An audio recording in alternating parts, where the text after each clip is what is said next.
claims that are pretty outlandish, but I can back them up. Boom. End of story. There is no other crypto out there. So don't get it twisted. If you don't understand where you're parking your money, you're going to pay the consequences for that. And that's just how the cookie crumbles. Boom. We're obliterating everybody. Literally. There is nobody else that comes close to what Hex has done. Boom. Oh, it's about to get funky. Funkier than you could have ever imagined. You know, Richard Hart is a boss. Hex is literally the best thing on the planet. It's simple mathematics.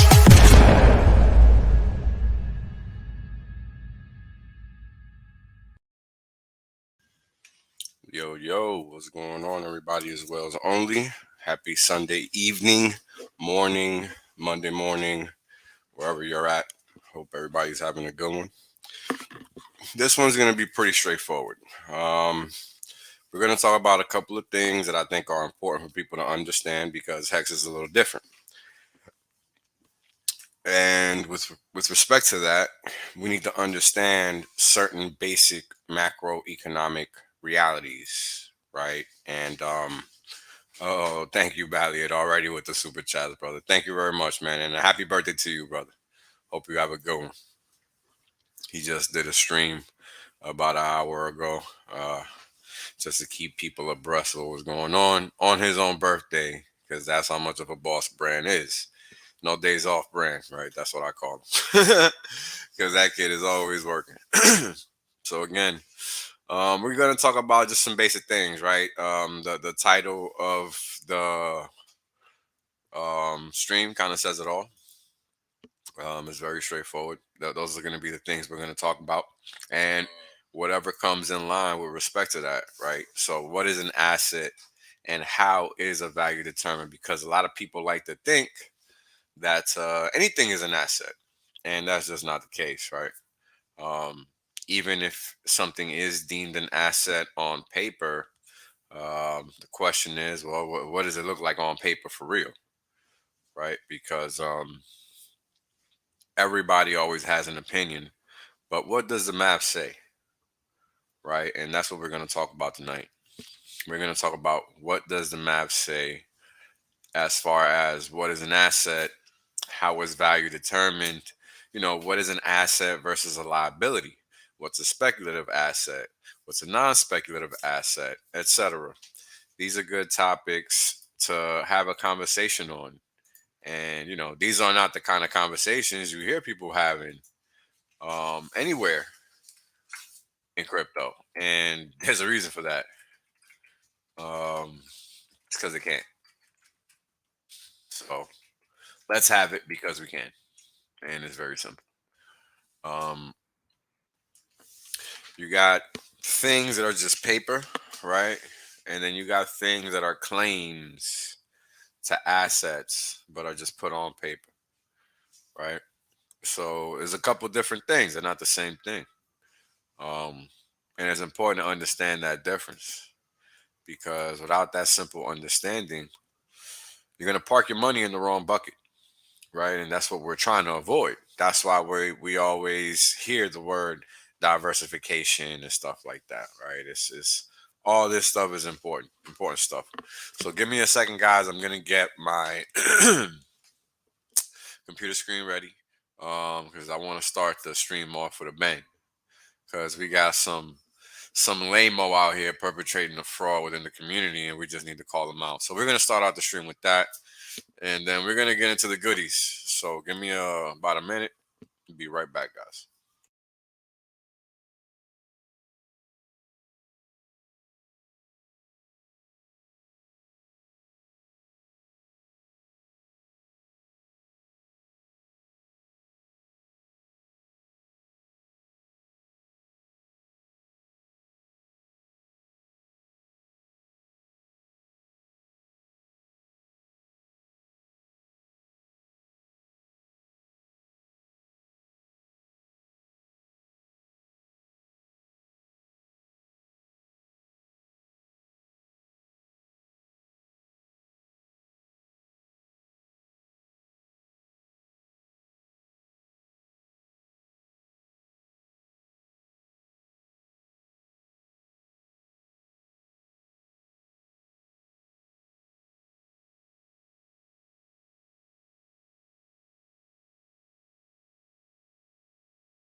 All right, guys, I'm back.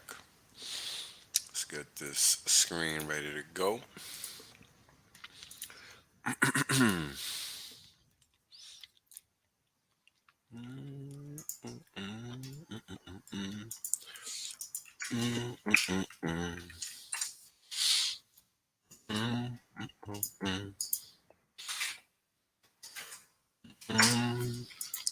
So this is going to be a very basic stream, at least basic as far as what we're going to talk about goes.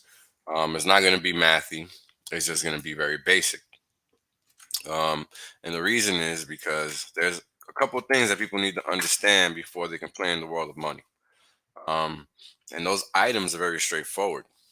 And a lot of times they are misrepresented for the benefit of others, right? And that's what we're trying to avoid here. We want people here to operate from a position of strength, not ignorance. So we're gonna start off with calling out some bullshit. So let's get that popping. Mm-mm-mm. So here's a tweet from this morning, Eastern Standard Time, where one of our community members would like some furu to have a debate with me on what this is actually saying, because this is clearly not price discovery, right? And I've talked to you guys about this before. So let's start off with this because this is important, right? This is very important. Now, the person that creates a spreadsheet just does it to keep track of the value. They don't do it to misrepresent what the information is saying. So that's important to understand because the person that makes this spreadsheet is not the individual that's relaying this misinformation. See? So be careful who you follow. Be careful what information you ingest because, as you can see, this is the end result. This community member would like to see that person debate me on whether that is actually price discovery or not, which clearly it's not. And it's already been defined as such. That's why sacrifice phase is over. You're not supposed to be sacrificing anymore, right? Because the rate is ridiculous. So the individual replies, he's gaming that he'll do it for one BTC. So he thinks he's worth $60,000 just to discuss a lie that he's relaying. How about that? How about that? So there's your furu of the day. I wonder how many of these are paid for. Hmm, interesting. So beware of who you follow, guys, and beware of who you think is out here on the same mission that you're on. Because trust me, there's not that many of them. No, it's just not clearly, and that's just one of the many clowns that's out there, uh, just perpetrating a fraud. Right? You've never seen me post any information like that. So where in the hell does that make sense? Why do you think it makes sense? That shit is clearly false. Price can only exist when there's a market. And the last time I checked, Pulse doesn't exist yet. So where are people getting these prices from? Nowhere. Those are theoretical values. So people need to understand that. Because that's very, very basic. And people are misunderstanding that very, very basic tenet of information. Because the whole purpose of sacrificing was to put a claim on some points to potentially get some posts. You're not buying anything. So understand that. You're not buying anything. So that's very basic, very straightforward. But yet, I don't know. Uh, People seem to just be missing that. I don't know why. Can't honestly help them. Outside of doing what I do and explaining things in very logical forms, but let everybody know that's misinformation. You're not paying for anything when you're sacrificing. You're literally potentially maybe getting something, maybe not. And that's important to understand. Period. Because it's not about anything else, right? People need to operate from a position of strength, not a position of weakness. And when you're thinking that you're paying for something that doesn't exist, and that you're gonna get X quantity of something, and that is gonna be higher than the price that you're paying for, and then it comes out, and guess what? It's not that price. How do you think that person's gonna fucking feel about it, right? They're not gonna fucking feel good about it at all. In fact, they're probably gonna be disgruntled. They're gonna be pissed, and they're not gonna appreciate the fact that they just at least claim some of a potentially difficult asset to get a hold of, all because of some misinformation, right? We can't have that. So we need to police ourselves as a community when people are out there pushing misinformation, right? That's on us. It's not on anybody else. So it's important for people to comprehend that, because this is where problems come into play, right? Somebody complains, oh, well, I thought it was this, I thought it was that. Well, why'd you think that? Nobody said that, right? Nobody said anything about you paying for anything, because there's no market. So where are you getting this idea? Where's the price listed? I can't find it on the chart. So again, where is this market at? How is that information true? It's not. It's false. Very straightforward. So, you know, keep the truth engine alive. Just because the community is getting big doesn't mean any fucking thing, right? People can come in here and act all the fool they want. That's fine. Doesn't mean they get to spread misinformation though. See, that's important, because that's all we have. All we have is this truth engine. We don't have anything else. So it's on us. It's not on anybody else. Nobody else is gonna do it. And thank you guys for the super chat and the stickers. Thank you, Crypto King, and shout out to everybody in the chat. Thank you guys for tuning in on a late Sunday night, especially during football season, because I know that's some competition to keep up with. Uh, and thank you, my brother, for the super chat. Appreciate it, man. Thank you for all your work, World Domination in the Scope, from your Hex friends at Hex in Portuguese. We appreciate you, homies. We looking to take a trip out there soon, best believe. Shout out to you, Alan. The worst sacrifice rate is not having sacrificed during the time given. People may have sacrificed their future wealth by not doing so. That's exactly right. And the fact of the matter is that it's not about not sacrificing. Okay, it's not about that. It's about understanding that you're not paying a price. You're sacrificing. Most people don't understand that. That's a major problem, because they're looking at that price information thinking that the price is going up every day 5%. And that's not the case. And that's the problem that I have with it. Right? This is what sacrifice is: the act of giving up something highly valued for the sake of something else considered to have a greater value or claim. Okay? Very straightforward definition. And in case you're not aware, this is what we sacrifice for. It wasn't for Pulse, it was for that. And we're hoping that all of the people working on Pulse are doing us their best by hopefully presenting us with some finalized product that we can call Pulse Chain. That's all. That's all it is. It's no more, no less. But there's no expectations from the work of others here. We merely sacrificed for free speech in the hopes that that does become a reality. But we don't know, and we don't expect it. So it's important people understand that. Completely different mind frame. Have no expectations. We're worried about what's real, not what's fake. So let's make sure that when we're talking about what we're talking about is from the correct standpoint, because nothing's gonna change if we don't change it. So let's remember that first and foremost. Um, yeah, exactly. This is exactly the point. It's very important, because this is why people think liberals are what they're not, because they took that word and twisted it to their benefit because that's what benefited them. So these are things that are important to understand. The definition of words in reality, right? Not the fake shit, but the real shit. Not the shit that they want you to think it is.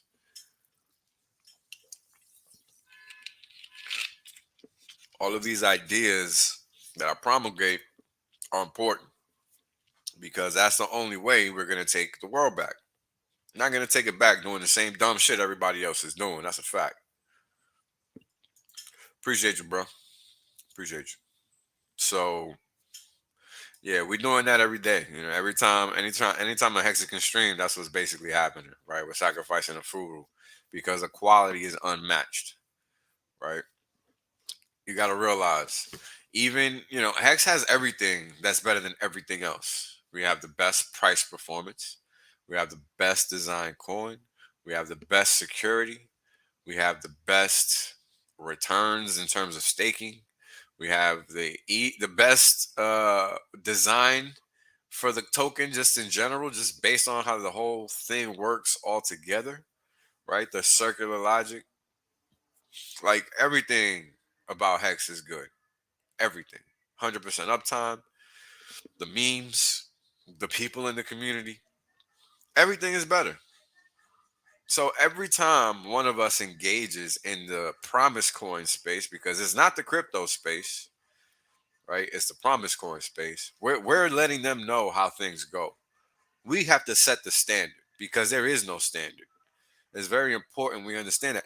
This is why I have to do basic ass streams like what's an asset?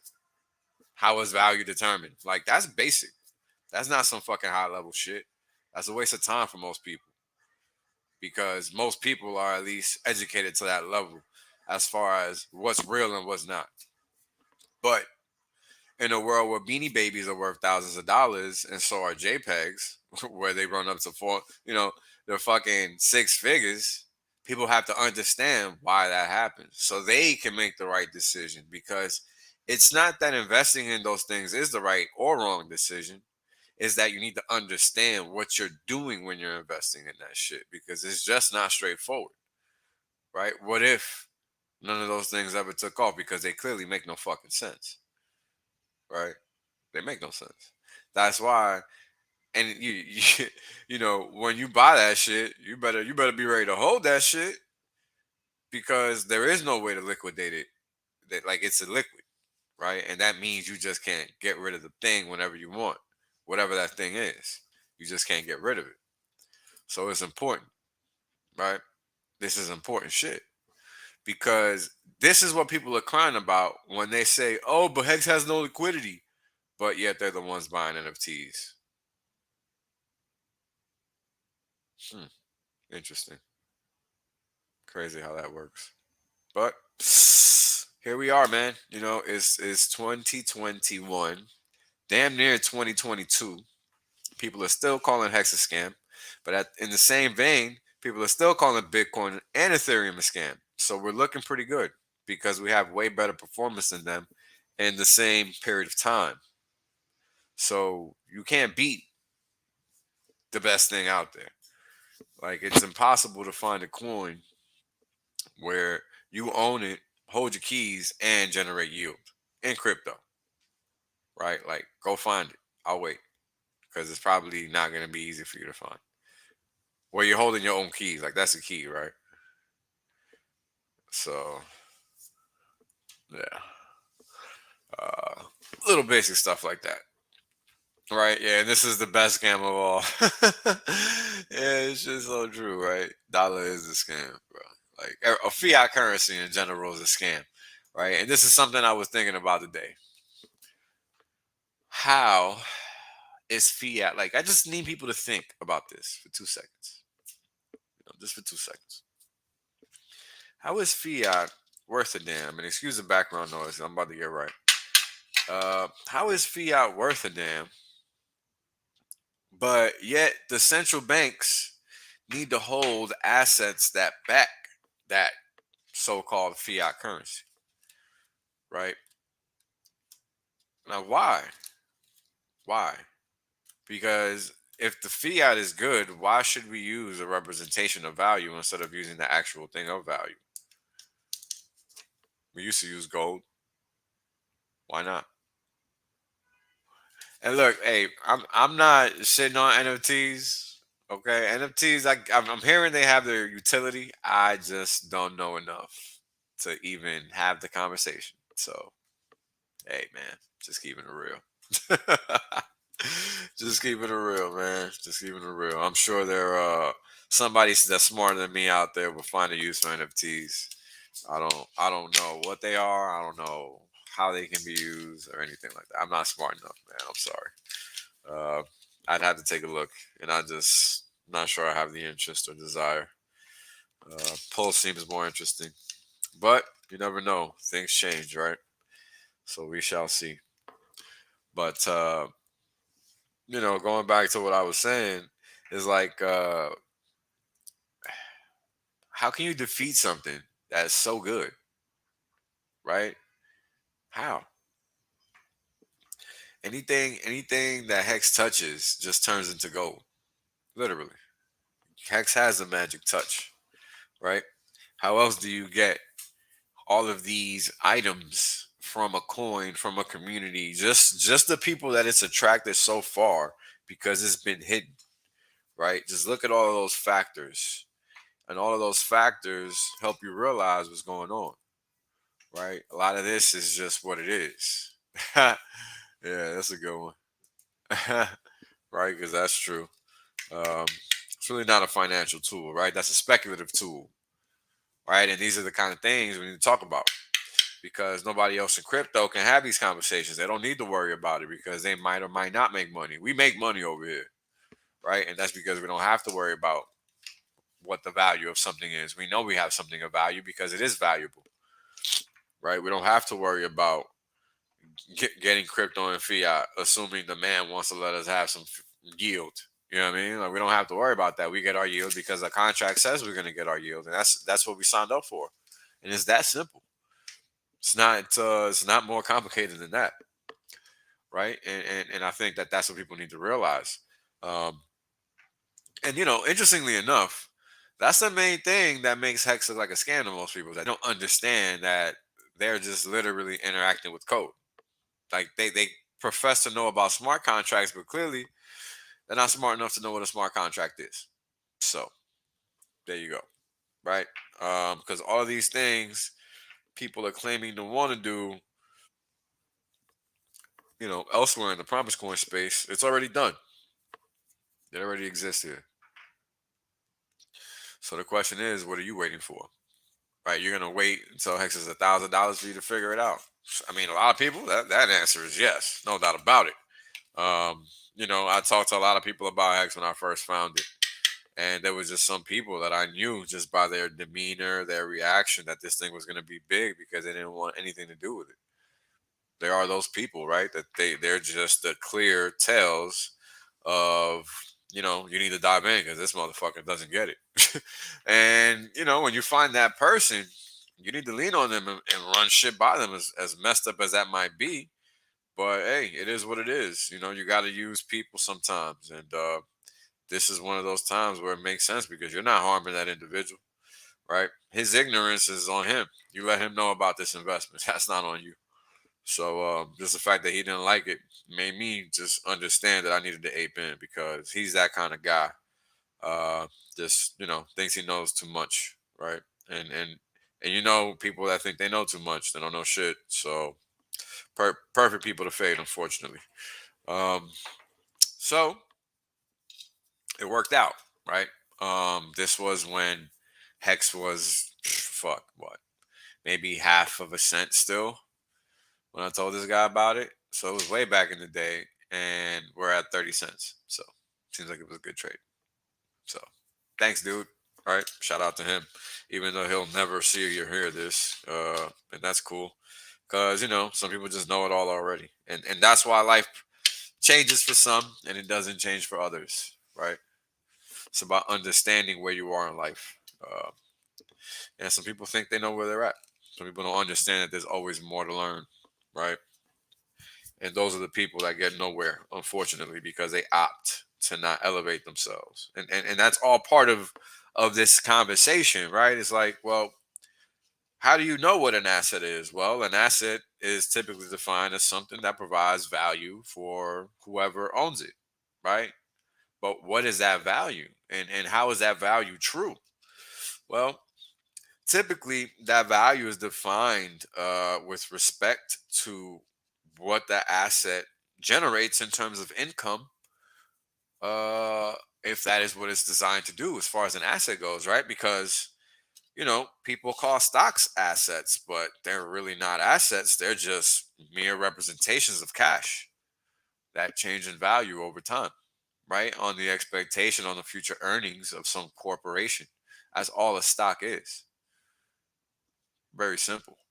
Uh, you know, and that's all a stock is, right? But then when you're looking at a fixed income security, that's a claim on the assets of an entity, not on the future earnings of a corporation. It's a little different, right? Because now your claim on what this business is using to operate and generate capital, right? That's a completely different frame of mind, completely different frame of thought, right? And the fact of the matter is that while fixed income securities aren't known for going from 0 to 2,000, they are the better trade once you learn how to use that market in terms of searching for value, right? Because the value is compounding your capital, not going out there and taking stupid risks, right?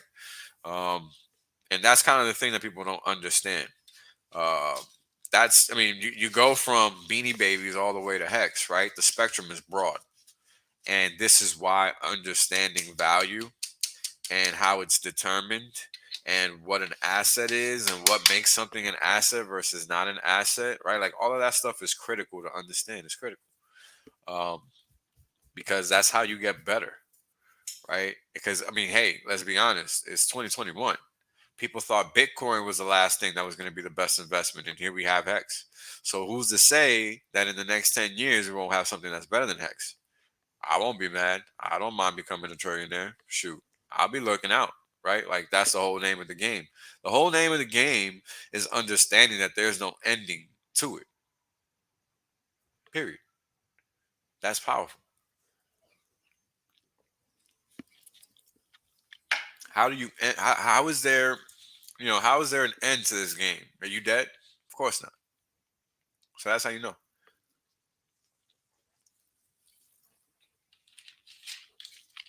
It's very simple, right? You must always maintain a certain level of preparation, a certain level of education within yourself, right? Like you gotta want it because nobody's gonna give it to you. Because at the end of the day, a lot of people don't understand. Money is finite. It's your ability to understand the world that's infinite. And that is what causes money to come to you infinitely. You see, you have to understand that cause and effect is real. But it's real to a certain extent, especially when you behave with intention. If you're not behaving with intention, then you're going to have problems. That's when you're going to run into issues. That's when the world is going to spit on your face, right? That's when the world is going to freaking knock you down. It's not going to care because the world is there to teach you. It's not there to provide anything to you. The world is there to help you get ahead if you listen to it, right? If you don't heed the world's rules, then you're going to pay the price. It's very straightforward. I mean, uh, I see people talking about these island boys or whatever. I don't know none of this new kid shit. So to me, it means nothing. It's irrelevant. Because at the end of the day, the only thing that's gonna make Hex viral is people's understanding of it. Nothing else. Plenty of shit coins out there. Hex looking like a shit coin isn't gonna make Hex look viral, go viral. Period. Doesn't matter. It's irrelevant. So it's important people understand that, right? Because what if a bunch of people buy the coin? So what? Who cares? Um, at the end of the day, If they're not staking it, then they just bought a coin and sold it at some point. Like, who gives a shit? Means nothing, right? So this is why I go to the trouble of explaining what is an asset. People just don't fucking know. I didn't know, right? I didn't know. So I had to learn. And everybody has to learn. Just because you in crypto don't mean you know shit. Right? Like, that's important to realize. Just because you're in crypto don't mean you know shit. You just happen to own Hex. Like, you're not the one giving this stream. So that's the thing, right? Where are you in life? How well do you understand something? Because that is what separates the winners from the losers. That and taking action, right? Because taking action comes from understanding. At least in my mind, it does. Maybe I'm misspeaking in that facet. I don't know. Time will tell, I guess. But you know, take your life seriously when it comes to money, because nobody's doing shit for you out here, right? Like, you got to do it for yourself. And watching these streams is a part of that. Me giving these streams is a part of that for me, because I understand I don't have to do this. I do this because I want people to know what the hell is going on out there, right? It's not hidden information, but I sure as hell know they don't put it out there for you to find. So, you know, it's crazy, because the information that is out there is to trick you, right? It's not even to help you progress. So we live in a Pandora's box in a lot of ways. So you got to really be privy to that, because otherwise you're gonna get caught slipping. And the world, it doesn't care. And that's why when you day trade and you don't have the right perspective, right, the market can whoop your ass, or you can get lucky. It just depends, right? It depends on what side of the wrong clock you're on that day, because even a broken clock is right twice a day. And that's all that really happens when you're day trading, is you're just getting right here and there, unless you're realistically sitting there and painstakingly breaking down charts from the most furthest time frame down to that 15, whatever minute level that you're executing on. Right? Like, that's realistically what it takes, folks. Because I used to do it in order to be successful. And the only time I failed at trading was when I wasn't breaking those charts down, because I was then swimming in the surf. I wasn't surfing it, I was swimming in it. Notice the difference, right? And shout out to my boy Wave 3. He clearly understands what I'm saying, right? Um, you gotta be riding the wave. You really do. Like, look at this chart. You think people that are jumping in and out of this market are making the same kind of money that people that are buying and staking are making? Seriously, dude, like, that's a real question. I mean, do you really think that people that are going in and out of this market are making money like people that are just buying and staking? There's no way in hell. No way in hell. Not even close. Not even close. Period. That's the answer. Because it's just not possible. The math says no. Because what's happening is that while people that are not exiting and entering and exiting and entering and exiting and entering, they're just letting time do all the work, because Hex is specifically a productive asset. Specifically. Now, how is that? Well, people typically call assets. Now, give me a second, because I'm about to look the damn definition up, because that's how I roll. I don't want to just give you what I think the shit is. I want you to see what the internet says and what all these different sources say, because I don't want you to think, oh, well, Wells think he know everything. Nah, I don't know shit. I look it up too. I don't know everything. I know the basics. I know how to relay this information. I know how to explain this information. I have a very high level understanding of this information, and that's it, right? I didn't create it. Um, I know how to use it to my benefit, and I'm here to help you guys do the same. So, Now that I'm joining this row, let's get to work. What is that? Asset.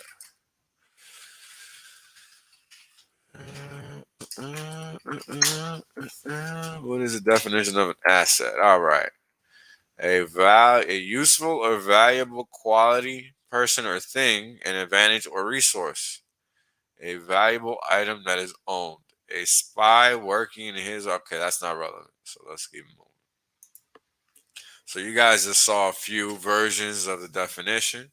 Let's see what Investopedia has to say. Oh, we got a special guest, my boy DC. Oh shit! It's not giving me a warning. My bad, bro. I mean, you on the damn green room. Be ready. Shit. My bad. Damn. What's good, man? How you doing? I'm doing good, man. Doing good. I saw you had a stream. I was like, shit. Might as well come on mosey on down. Yeah, man. Talking some good basic stuff.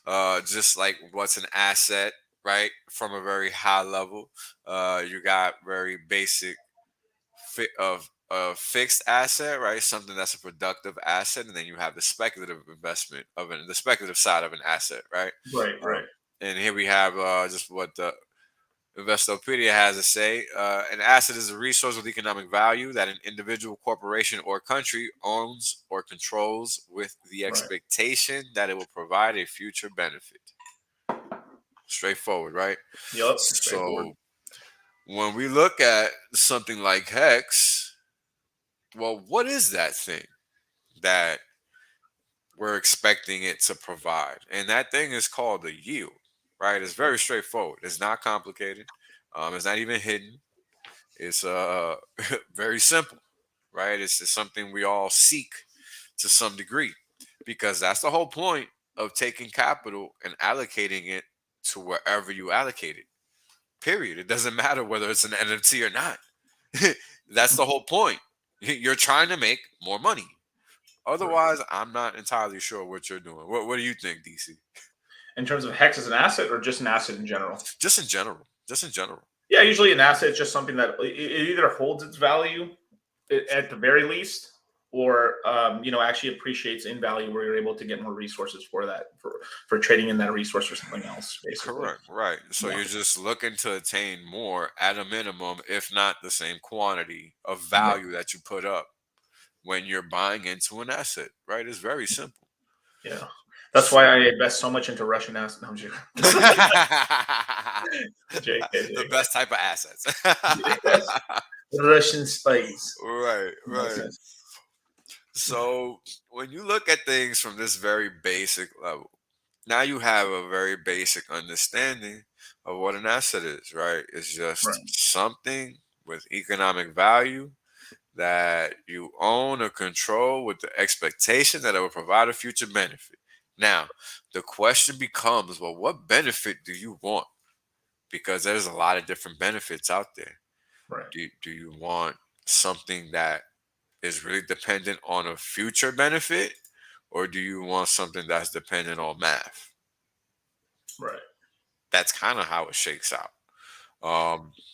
People try to make it mathy even when there's no math there, and that's when people lose money because they're operating from a false basis, right? They think there's a foundation there when there's not. And let me tell you, NFT is one of those things where there is no actual foundation where there's a mathematical basis. Even if there is a cost to produce, that shit means nothing in the market because the market is not going to give you the cost to produce whatever an NFT is. I don't know shit about them, but it's just very basic. Just like Bitcoin used to be zero. Right. Bitcoin is only 60,000 because it's been around for 12 years. It's not because of anything else. So time in the market is important. This is why Hex is superior because Hex pays you for that shit. So, people got to understand it's not because it's Hex, it's because of its design. Simple. Simple. Yeah, it's very simple. So, I mean, Hex is a cash generating machine, but it also does appreciate in value as well. But the beautiful thing is like you stake your Hex, you're going to get more Hex. But it's kind of the best of both worlds where you want an asset that does have volatility so it can go up and down. Yep. So you have the price appreciation of that asset. Correct. And then on top of that, it actually does, if you stake it out, you can get 40%, 38%, APY, roughly on your Yeah, stake stuff, which is along unheard of. which is unheard of and stuff too. And it's a little bit higher actually, because you can't really calculate. You can calculate what your hex per t-shirt per day will be, but it's kind of hard to figure out what if some random guy or EESs or whatever. yeah, and then that kind of skews the math. So I usually Yep. skew it up a little bit than it is. Correct. But I don't know. We can there's some talk and stuff in terms of like, I do expect the t-shirt rate to go down because like over time I do expect a little bit more hexagons to be, there's going to be more and more of us, so there's going to be more and more possible people staking, as well as some other things. But it's beautiful. But then that actually just makes hex rarer, which and then just get the price higher, which is fine. Yeah. I mean, it's true, right? Like you can't realistically expect hex to continue to pay out how it pays out, right? Like over time, and you're seeing it now, right? Like when we first started hitting the fives, it used to be 5.8, 5.2, 5.85. Now we're all the way down to 5.75, 5.72. That's consistently that level, right? Like it's not jumping up to 5.8. It's like consistently below 5.76 or around there. So even a day where we're seeing 5.82 is like, wow, that's pretty nice, because things are changing, and that's a function of network effect. Like that's how we're gonna grow, because that's the name of the game, right? So it's like I've been telling people all along, like, be careful what you wish for, because there's a cost to every move that the market gives, right? And of course, we want the price to go up. No shit, right? But there's a cost to that. And that's what people don't understand. And that cost is going to be a lower payout. And some people might not be ready for that, right? They might really be sticking to that 5 hex per t-shirt payout. And what happens if that thing just, like, all of a sudden we go to 20% and it's down to 4.5? Like, what are you going to do? Right. I mean, no shit, the price is going to be clearly probably like in much the dollars. higher. Yeah, in the dollars probably. But I mean, you lock it in right now while you can. I mean, basically, the only thing you can do, you can just, it's sort of this weird thing where like we're telling people to live in the future. I mean, like, you kind of have to. I'm a proponent of ladders. I'm a proponent of, I've always have been. There's some people that maybe lean towards maybe being significantly above like the 10-year mark, which is perfectly okay. Every person's their individual person and stuff, but it's just the sort of thing where like you gotta kind of live each day. It's day by day with hex in terms of what the payout is. But the beautiful thing is you locked in this day, and you keep that interest. So even if the AP, let's just say the hex payout did go to 4 or 3 or something like that, right? Yeah, you still keep your past rewards. Correct. Which is very powerful. It's actually quite a powerful incentive structure. It would make someone probably think twice about emergency unstaking, because it's like, damn, I'm never going to be able to get that level of like APY at that high again. I'm like, dang. And so it makes your hand a little shaky to hit the emergency unstake button. But some people probably, they're just, there's always like 20-30% of the population that just don't give a fuck on the YOLO. Yeah, and they're going to think about it way later down the line. I'm guessing they're going to be like, wow, I'm fucked up. Usually how it works. We've seen the video. Oh yeah. I mean, I know a couple of people that have been living the high life. Too much, but hey, this is what it is. Hey, man, it's your money, your power. Yeah, you're making choices, and that's why we do these streams, right? To try to help people figure it out, because we understand it's not easy. And that's why we try to provide the right information, so people are out here making the right decisions and not wrecking themselves, thinking it's all good in the hood, when it's not. You got to really think about this shit before you actually make a decision, because you don't want to play yourself. You really don't, because the market does not care. The market will leave you behind. Yeah. That's very true, like don't get that twisted, because the market just really doesn't care. For example, the day of Big Payday, I could have bought at almost 0.2%, and I didn't, because I thought it was gonna come back and retest, because I think it hit like 2.1, and I really wanted it to hit 2 before I bought, because that's the kind of dumbass I was.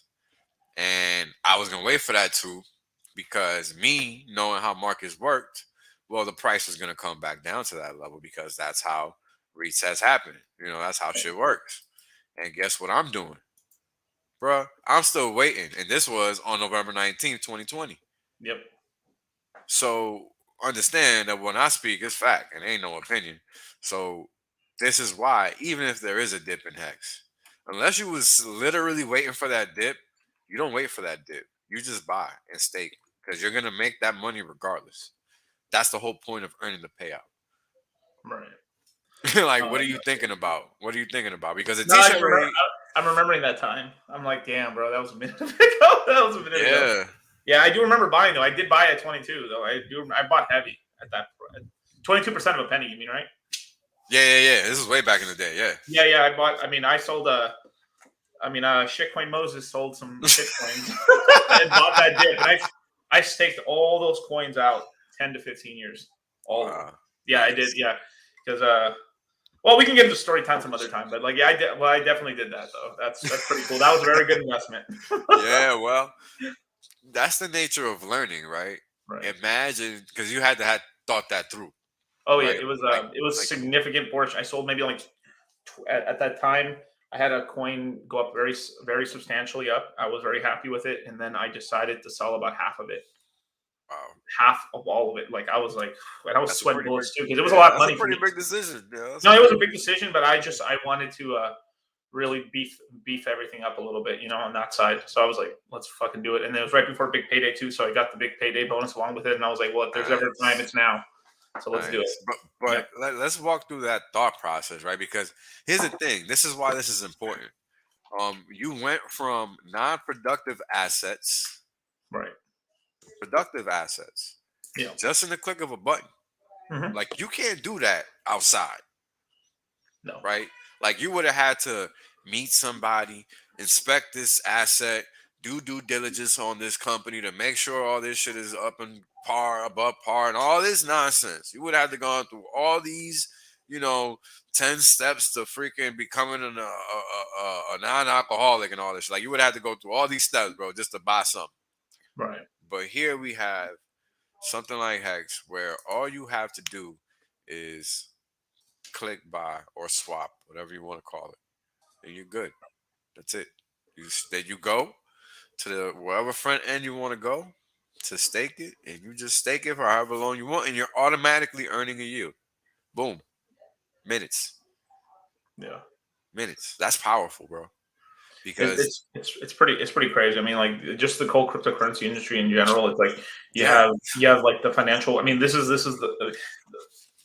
your money. You can do whatever you want with your money. It's 24/7. It's a much more efficient market. 100%. A lot more creative and stuff. I'm just it's pretty cool. I mean, even if crypto was just that upgrade alone, that like the market traded 24/7. That's Yeah, I mean that alone. I mean That's that's just- the reason it's the highest appreciating asset in history, because it Right. is 24/7.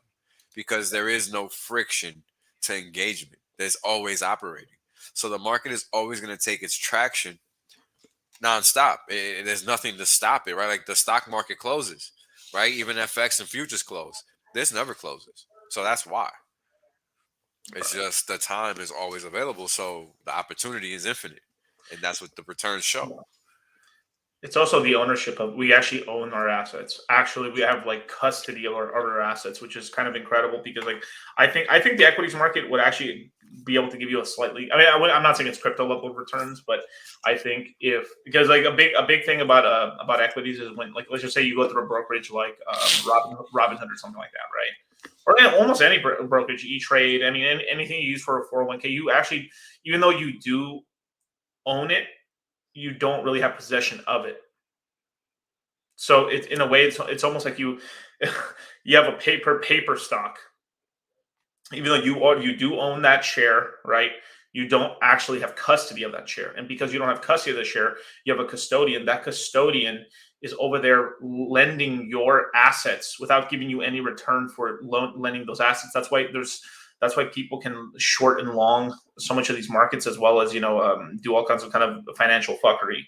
And the brokerages and a bunch of the people who are doing in those markets are the ones just eating up all the returns that should be going to you, because it'd be a sort of a thing. Imagine if I owned like Google, right? If I owned a Google stock, Right. like a crypto, that's coming at some point. That's actually coming, full complete ownership. But imagine if you actually did own like a full stock of Apple, and that Apple share was actually in your possession. But what happens is, if everyone had those Apple shares in their possession, at the very least there'd be a higher interest rate in a dividend payout, or like you'd be able to stake your Apple share into some sort of brokerage that wants a long and short Apple. At the very least, you would be getting a higher return on that asset because you're choosing to do that action. But in this, you're not choosing to do that action; it's done for you. So they're actually stealing from you, which most people don't know that's even going on. That's kind of a crazy, like, they're repothecating your returns on top of that. So they're lending and borrowing your assets without your permission. It's okay if someone does it and you do it because it's like, yeah, well, I'm lending, I'm getting a payout for doing that. Okay, that's fine. That's the market and that's you choosing to do so. But it's fucking kind of crazy that the S&P 500 ETF, right? Imagine that the ETF itself provides usually 7 to 12% on a good year, right? In terms of returns.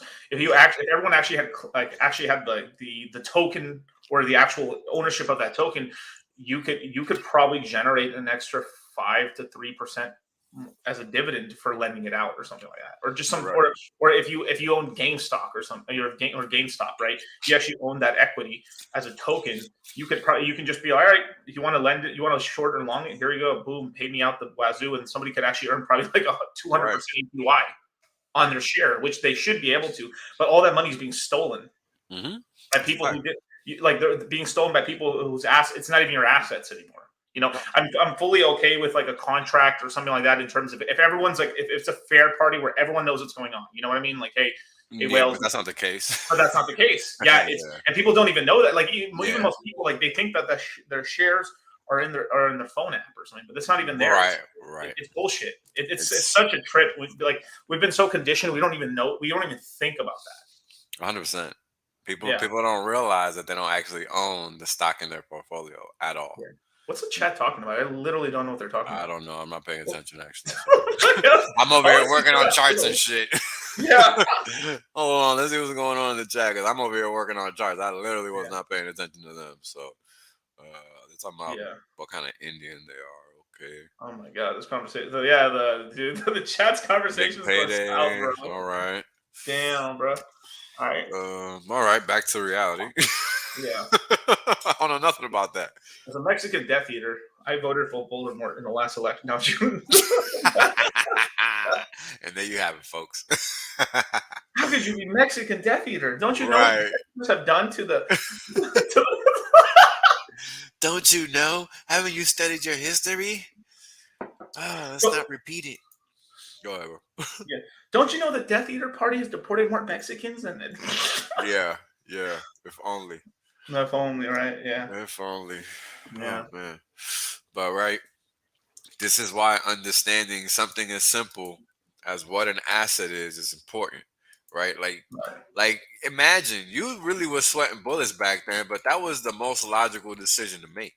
Yeah, and that's why I made it, because I was like, Right. I couldn't think of anything better. It was like, I was just, because like I'm a very long term thinking individual and stuff, and then just when I was thinking of like, this is a once in a lifetime opportunity in terms of like what the heck, like itself, like it's not going to happen again in terms of the big payday and all that stuff. So I was like, you know what, I'll make the sacrifice now and just let's go, let's just do it. And probably one of the best decisions I've probably ever made. 100%. All time. Like it was pretty sick. Didn't mean that was the last time I bought Hex, but that was probably the last time I bought like dumb like that was ridiculous. Yeah, I was like I literally, my hand was shaking when I did it like a little bit. I was like, wow, man. And I thought about it for a couple days. Like I really that did. kind of size. Yeah. Yeah, it was kind of crazy. But I did it, and I was like, whew, man. Yeah. Been there, bro. Yeah. Yeah, you're gonna be thinking about that shit for a while. Yeah. Oh, dude. Uh, Oh, dude, shout out Brissology, man. He's actually one of the first, one of the first Hexagons I ever met in real life. oh, word. Yeah, Yeah, Briz is the man, yo. yeah. Yash, Brissology, Vince, RG3. I hope I'm not forgetting anyone. I think that's everybody. And me. Historic. That was a historic photo. I think that may have been one of the first actually Hex meetups ever. Like legitimately. When you went to Orlando? No. This was in 2020. Ah. This was in 2020. We went to Los Angeles, and we ate at some breakfast spot near like how Finky used to live. It's pretty trippy. Yeah, we actually went by his house. Like supposedly one of the guys who may have probably did started Bitcoin. Right.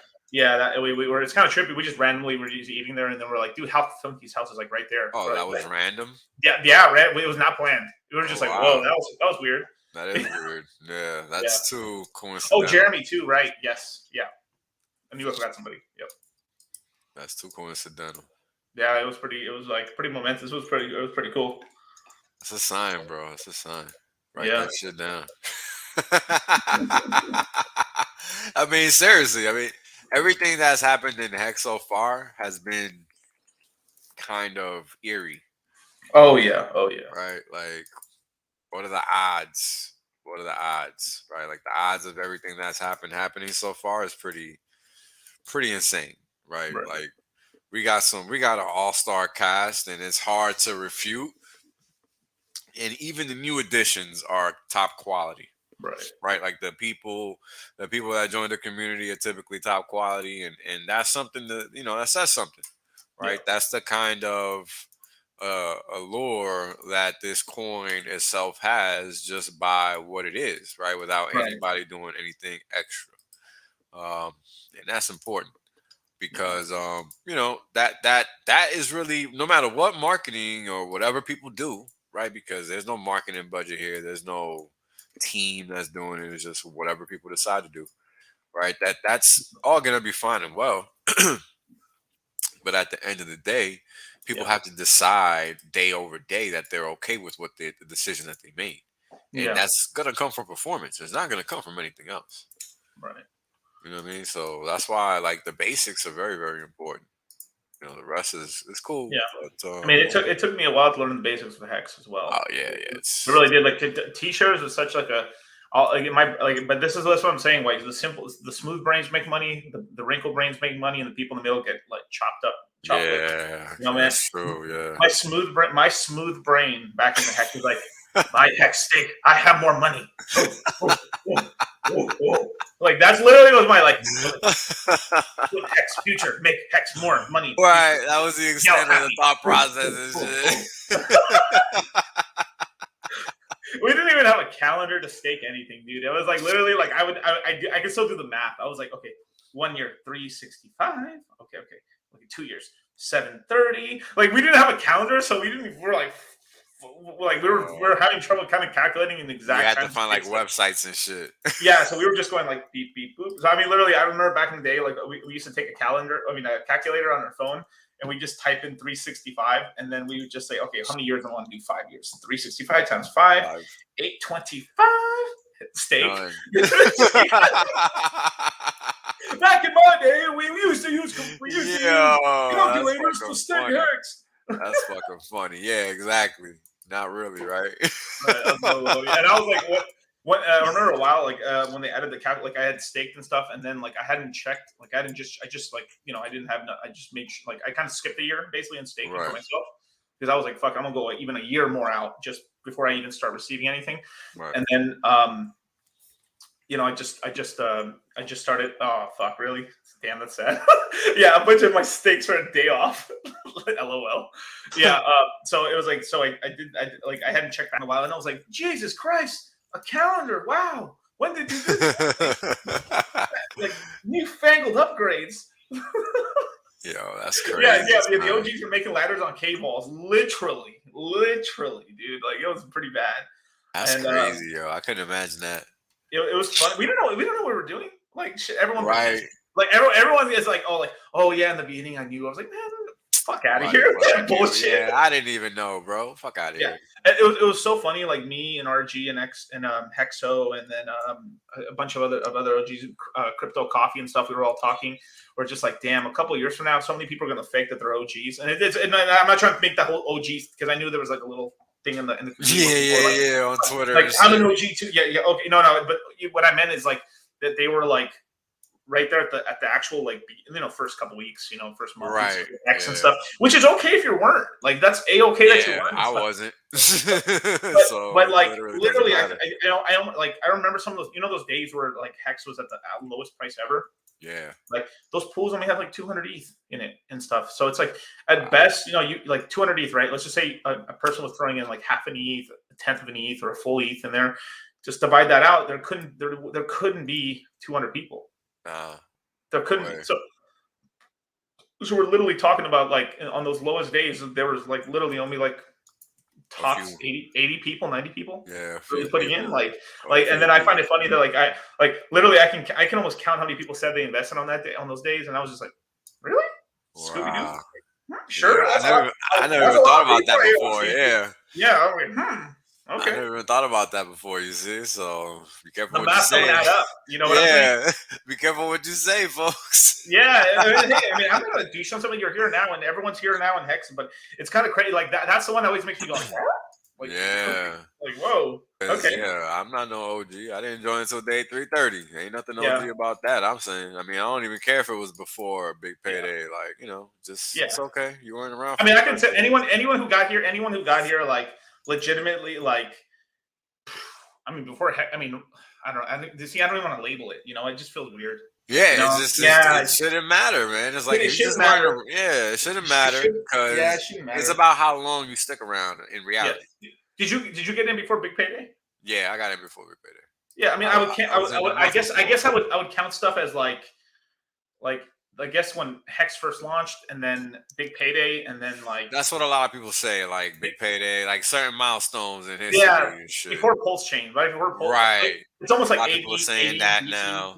Yeah. Yeah, because it's gonna be like I mean, it's only we're not even at 2 years yet. Yeah. I'm about to hit a year in Hex. Probably I probably hit it like this Friday, like by Yeah. calendar. By date, it'll be in a couple days, and that's just it doesn't matter. You just gotta do your time. I'm gonna post. I'm gonna get my old phone. I have an old phone that I just kept. I don't know why I didn't throw it away, but I kept it, and I was like, I turned it on the other. It's like one of those phones where like the battery's like fucking like it just dies out in 5 minutes. Yeah. Like I have a phone on there where I still have some pictures of conversations that I was having with Richard and stuff about staking ladders like back in 2019 Wow. and shit. Yeah, and then the Hex and the what's called the Bitcoin Hex chat and stuff. I'm gonna post one or two of them in there. It's pretty cool. I was like, I wasn't the first person to post a ladder, but like Richard said he liked it, so I was like, oh man, I'm screenshotting this shit. That's cool. I was like, that's kind of cool. Yeah, but Word, time in the market. it's really cool. Yeah, man. Like legitimately, dude. Like it felt like forever when we were waiting for Hex to launch. Like basically, I think Richard, if I remember right, he mentioned it somewhere in 2018, and I can't even remember which one he mentioned it. He was like thinking about making a project, and then he did like the what's called the CRD token, I think. First, Right, I heard and him talk about that before. Yeah. Yeah, it was going to be like Bitcoin. It was going to be some kind of mining algorithm and stuff that was going to actually be used for something useful, and then it was going to be a token. So I was like, all right, cool, I'm in. And then it went to like Bitcoin Hex, and then Hex, and then we were just waiting forever for it. I was just keeping a tab on it, basically. Like I would just watch the stream, but Richard would only stream like every 2 months, maybe something like that. Yeah, something like that. So I just was on the periphery, just trying to survive that bear market, and then keep it together. Yeah, keep it together and stuff. Because it was 2019 February, March. Man, that was some rough times, man. Oof. Oh, I can only imagine, bro. Yeah, that was just death, dude. 4 more weeks, Nardo. Yeah, Nardo. Right. Yeah, I've heard that. That's like a running joke too, right? Within the community, 4 more weeks and all of that. Like people use it all the time. It was FLD, right? Yeah, computational fluid dynamics. Yeah, he had that scientist on there. That was pretty cool. Yeah. Computational fluid dynamics. Oh, that's interesting. I know a little bit about that, but I couldn't see. All right, whatever. I don't want to get into that. Yeah, we don't get that was pretty complicated and stuff, but it was Yeah, I'm trying to be good like, idea, why are though. you trying to relate crypto to that, bro? Like, what? Yeah. Why? Like, I don't get that one. Anyways, I'm not smart enough, so let's keep moving. Yeah, let's talk about Um, pork futures. yeah, pork futures, yeah, pork bellies and shit. Um, Frozen orange juice futures. yeah, just trading. I used to trade T-bonds. That's what I used to trade. That and crude and Really? Oh yeah, shit! yeah. Really? That's I didn't what I know that. used That's pretty cool. yeah. That's how I learned how to trade and shit. I mean, you learn how to lose, so you learn how to win. Because you can make money. It's just learning how to keep it. That's the hard part.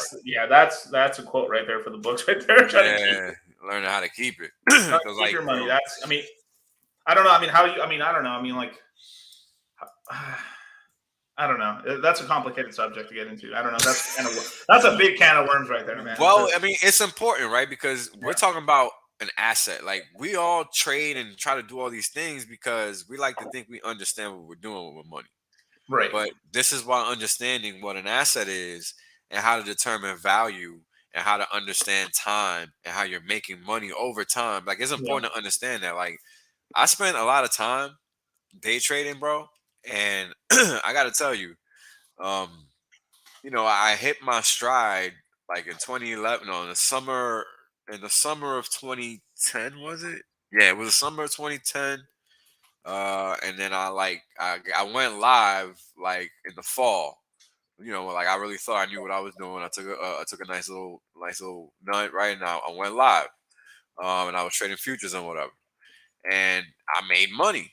I really thought I was doing the damn thing. I went from like 7 to 20K, 30K, like a couple weeks, real fast, real fast. Because I understood the volatility, what the market was doing, yada yada. Hit a dry spell, Hmm. right? Didn't make money for another whole year. Had to figure out what I was doing, wasn't doing what I thought I was doing, blah blah blah blah blah. Go back live again. Um, this time, same amount, 7, but this time I go all the way to 70K. So I think I'm the shit, Yeah. right? And I do it in 6 weeks this time instead of a couple weeks. So I'm averaging like 10K a week, basically, right? That's what it ends up being. I didn't realize that. But long story short, I blow up again, of course. And I mean, it didn't happen in seconds like it did this time, the first time, but it took a little longer. I bled, and that helped me realize a lot of what I couldn't do and what I had to figure Right. out I had to do and what I didn't understand about making money, right? Because that's the bigger issue, bro. People don't understand how to make money. They think it's, I don't even know what to say about it, to be honest with you, but whatever they think it isn't that. Yeah. It's And, like I in my brain. I mean, these may not be the correct terms and stuff because uh, I may have learned it a little janky, but like I always just say like there's multiple types of income, but it just if I yeah, put it into like a really rough bucket, right? There's earned income, which is you're trading your hours for time. yeah, You're trading your time for money and stuff, yeah, whatever you would get paid in, and then there's like what I call yield on yield, which is like you take an asset that you earned income, and then you spend that on an asset, and then you have that asset generate income for you over time, right. or, Which is or, what or, basically or produce an we asset. did, right? Which is Yeah, which basically what what we're we doing. Yeah. did. Yeah, right. Or asset appreciation too. I guess that's the third one, but basically, I put that more in the like yield on yield because like I typically Yeah, like owning assets that just pay me something for holding it, or just that way. It's the same thing where like you buy a house and then it can be liability or it can be an asset. correct. Basically, it just depends on how you kind of Frame it. frame Right. it and put it and stuff. Yeah, because it could really be a like fucking huge liability. Well, here's the funny thing: a house is a liability if Yes, it it's the is only house you own, correct. Yeah, right? And people need to understand that because most people just, yeah. they don't, and Yeah. it's important that they do. No, I learned this Uh, from the master himself, man, Robert Kiyosaki. Man, it was. I had a great conversation with him, dude. He's a good dude. Yeah, Really he's the smart guy. boss, man. He's the boss. Yeah, man. Everybody knows him for a reason. And the funny thing is about that guy is that Dude, when he I fucked first, people's heads up. He fucked people's heads up when he yeah, dropped that like a house is a liability. Like people were like, "What?" yeah, Like, I don't even think I learned that from him. Interestingly enough, like I read his book, but a lot of that shit didn't stick. A lot yeah, of it didn't stick. I'm not even gonna lie because I was just too ignorant at the time as far as understanding, right? And it's like you can read something and not understand it. And that's what that book was like for me. It was like I read it, I received it, but it didn't impact me in the way it should have because I still had my own preconceived ideas of what making money was and all this because I was used to seeing things done a certain way and I wasn't hearing what he was talking about. And like Yeah. it took me a while to really wrap my head around the easiest ways to make money. And the thing about it is, even when you're learning about markets and stuff like that, like there's easy ways to make money.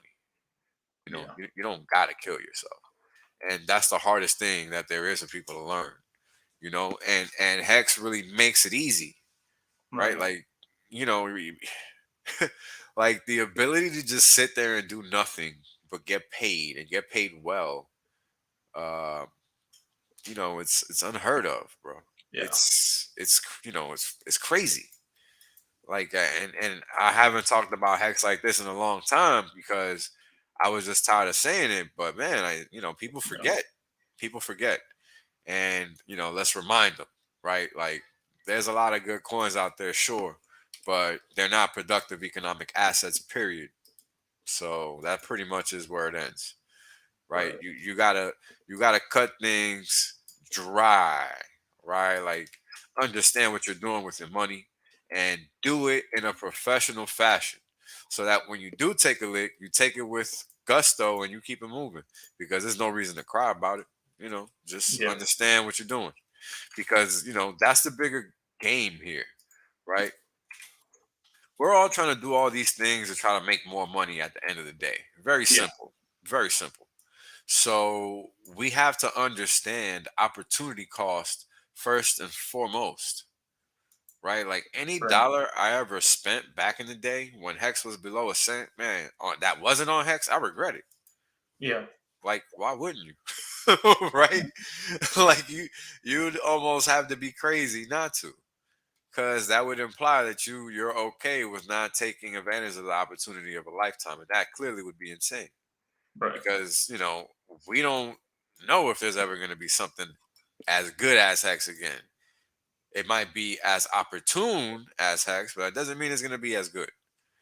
Right. So those are two important distinctions to really grasp, because the markets, they are markets, bro, and they don't care. Yeah. They're going to do what they're going to do, and you have to be ready. I mean, look, I could have been retired, and I'm not because I wasn't ready. Hmm. I came in day 330, not day 2. You know what I'm saying? Not day 33, not day 200, day 330. Right? That Yeah. matters, right? That matters because of the way the system compounded over time, right? That's why that matters. Because all that means is that now I have to wait until I hit 2 years from a later date or however long it takes. Right. Right. To make because I mean, from here on out, I mean, every stake is like from when you started it is becoming a bigger and bigger stake. It just keeps growing until like 10 years. 10 years from like that point when you first made your first stake. Right. Yeah. So I mean, like a year from now you could be unstaking a 2 year stake, and then the next year after that 3 year, then a 4 year, and then the yeah. income's only growing basically until Yeah. eventually it maybe tops out in like 10 years from now, and then it's more of just the t-shirt value going up as well. I mean, dude, t-shirt is gonna be like a Bitcoin, bro. Yo, t-shirts are gonna be We, crazier than a Bitcoin. we were like I remember like one day one day one day a t-shirt would be worth an Ethereum. Like, oh yeah, shut up, bro. Whatever, Oh, man. man. It's whatever. It's like, Yeah. and then what's it worth now? Yeah, exactly. 6K, easy. Jesus Christ. I mean, it's Easy. 5K, easy. the only thing I do wish with maybe the Go.hex. I mean, maybe there's more plugins and stuff and everything. There's like I think it was like Hex or Go.hex.win, and there's some other ones as well in terms of like the interface for staking. It would be cool if they added like what's the minimum, like if you did a 10-year, like how much would it? Because I think that would get people to think a little more long term as well. I see what you mean. Kind of like suggestive. Yeah, like an upfront cost and stuff, Yeah. and like also have one in B shares. I know, like I've heard Richard's like, hey,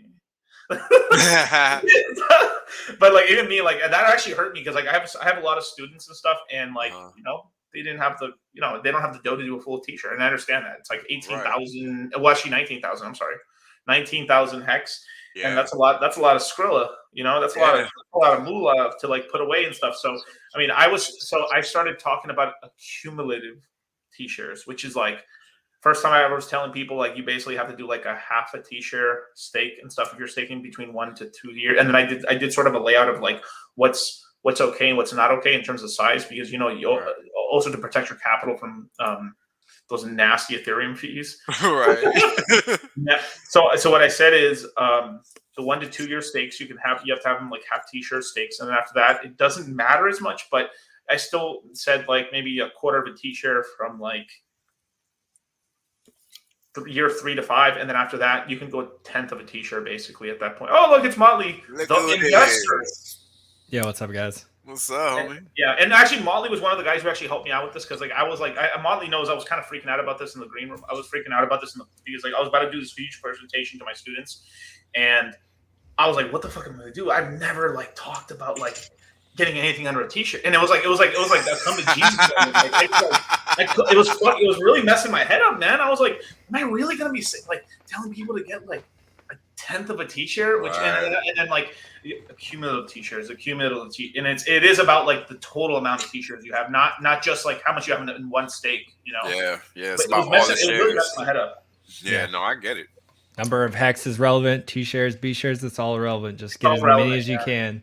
Yeah, just shit like what's that game? Is it Pokemon where you just get them all if you can or whatever? Catch them all. Catch them all. Gotta catch them all. Yeah, whatever it is. I never played that game, so Molly, let me catch you up, man. We're just talking about what's an asset, and you're well versed in this topic, as most of us know.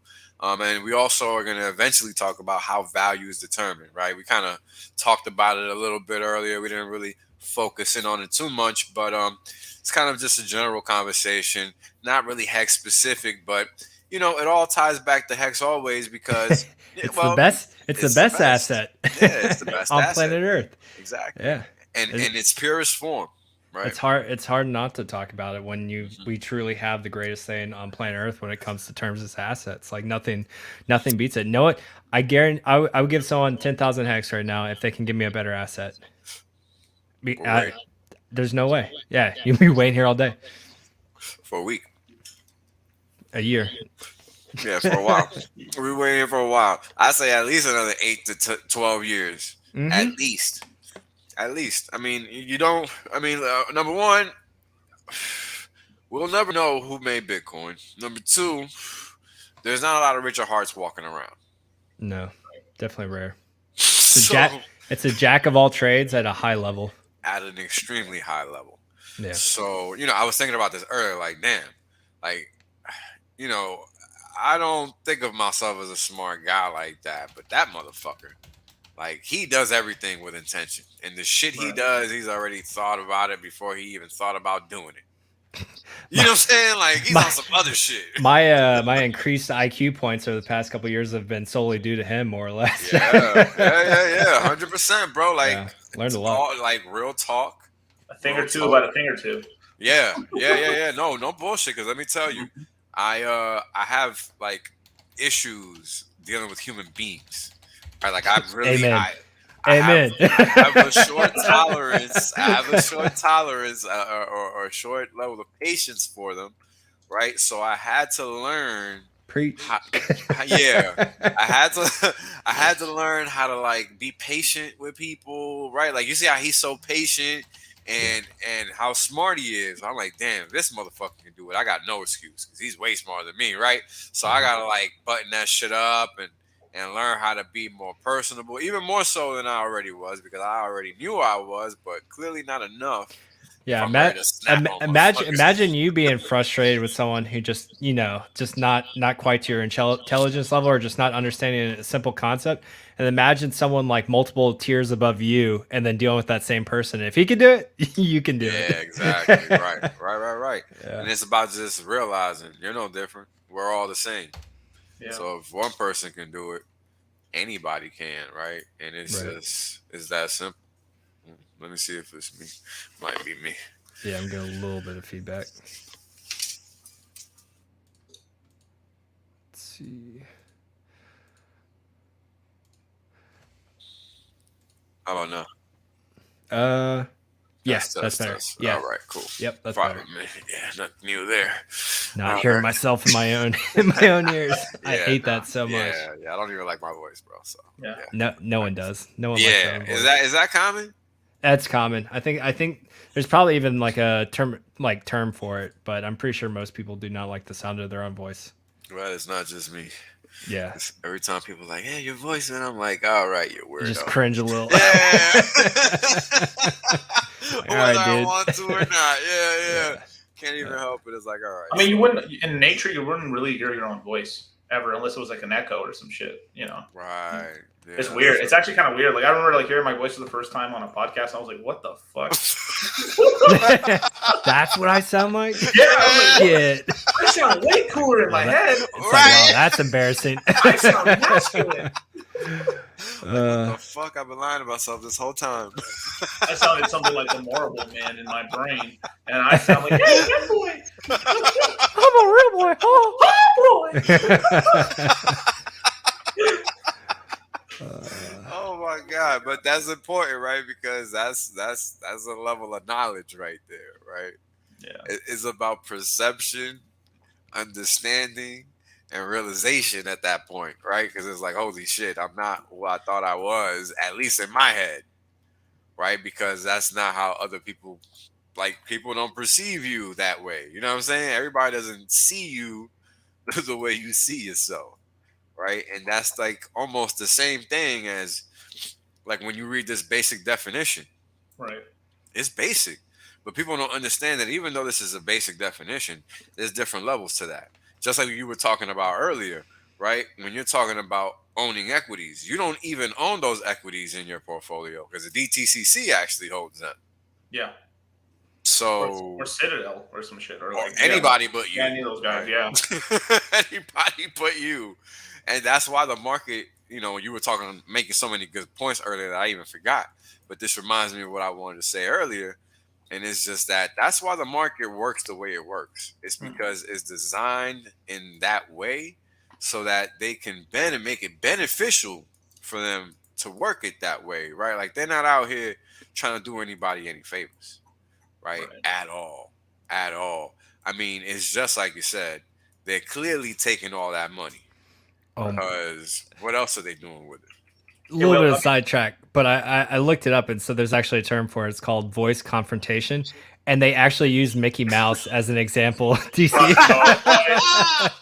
Indeed, a realization that we sound more like Mickey Mouse than we care to imagine can lead to disappointment. Whoa, Yeah, that's a Matrix shit right there, dude. But no, essentially, it's something with how your voice sounds like through the air and the vibrations and frequencies is different than your recorded voice. And so the expectation of what your voice sounds like and then hearing your recorded voice and the difference leads to like essentially not liking your own voice is usually what that comes from.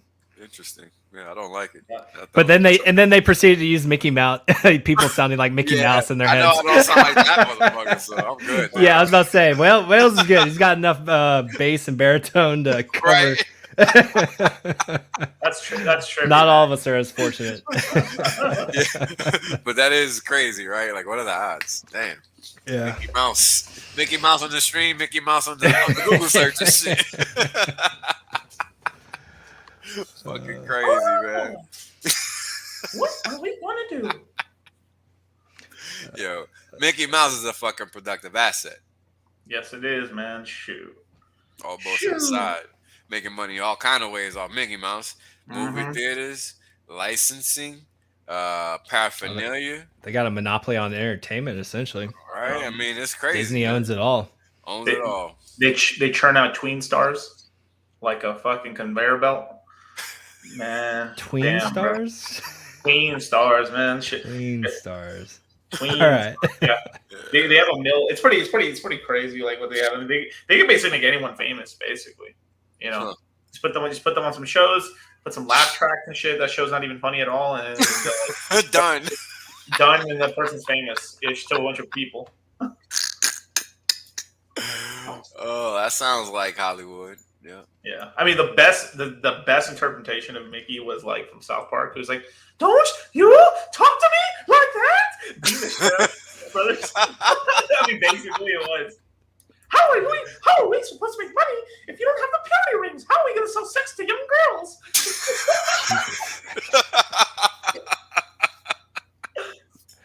I haven't Yo. watched a South Park episode in a while. Yeah, me either. I think I don't even remember if I watched that one or not. I wonder how. You I've guys seen gotta it. watch that shit. I didn't remember any of it except DC's interpretation now. Literally, you'll hear it. Watch. He's beating the shit out of these guys and says like, "Don't you talk to me like that?" Like literally beating the shit out of them. He's like, "Sex sells, and we need to sell sex to young girls. But if we don't sell sex to young girls, if parents will get mad, so we put purity rings on you guys, and then we can make money. And I like money." Not wrong. It's simple. Yeah. And then, oh my god, dude! It's like he's like they keep bringing him back all the time and stuff. He's like, "How are we gonna make money off the Chinese now?" The whole chat's like, how the fuck did we end up here? We had a Mickey Mouse Inception. Well, see, moment. Disney owns a lot of assets, Yeah, that's how we got here. a Actually, lot of intellectual property. yeah, that's how we got here. Actually, Yeah. that's very true. I mean, Disney does own a lot of assets. We were talking about Mickey, which is one of the most productive assets that they have in their books. Like, yeah, I hear they still own Joe Rogan. to this Oh, day. really? Yeah. Well, dude, Oh. Joe. I mean, I'm not to say. I mean, it may not be true, but he got his first I would break. know. He got his first break off a Disney contract. So he What got was a it? Disney contract. Yeah, he got onto a news. What is it called? Is this one news show? It was like a Oh, sitcom he news used show. to work for fucking news radio. fucking News- Fear Factor. Duh. Yeah, Fear Factor and news. Well, radio. that wasn't Disney. I don't think, not at the time. I don't remember. I don't remember. Yeah, I mean, no. he was on Fear Factor. He was on some show called like Hardball, I think, some sort of like Yep. kind of sitcom yeah, thing. yeah. Yeah, radio That's before that. Dude's been all around. Over, yeah.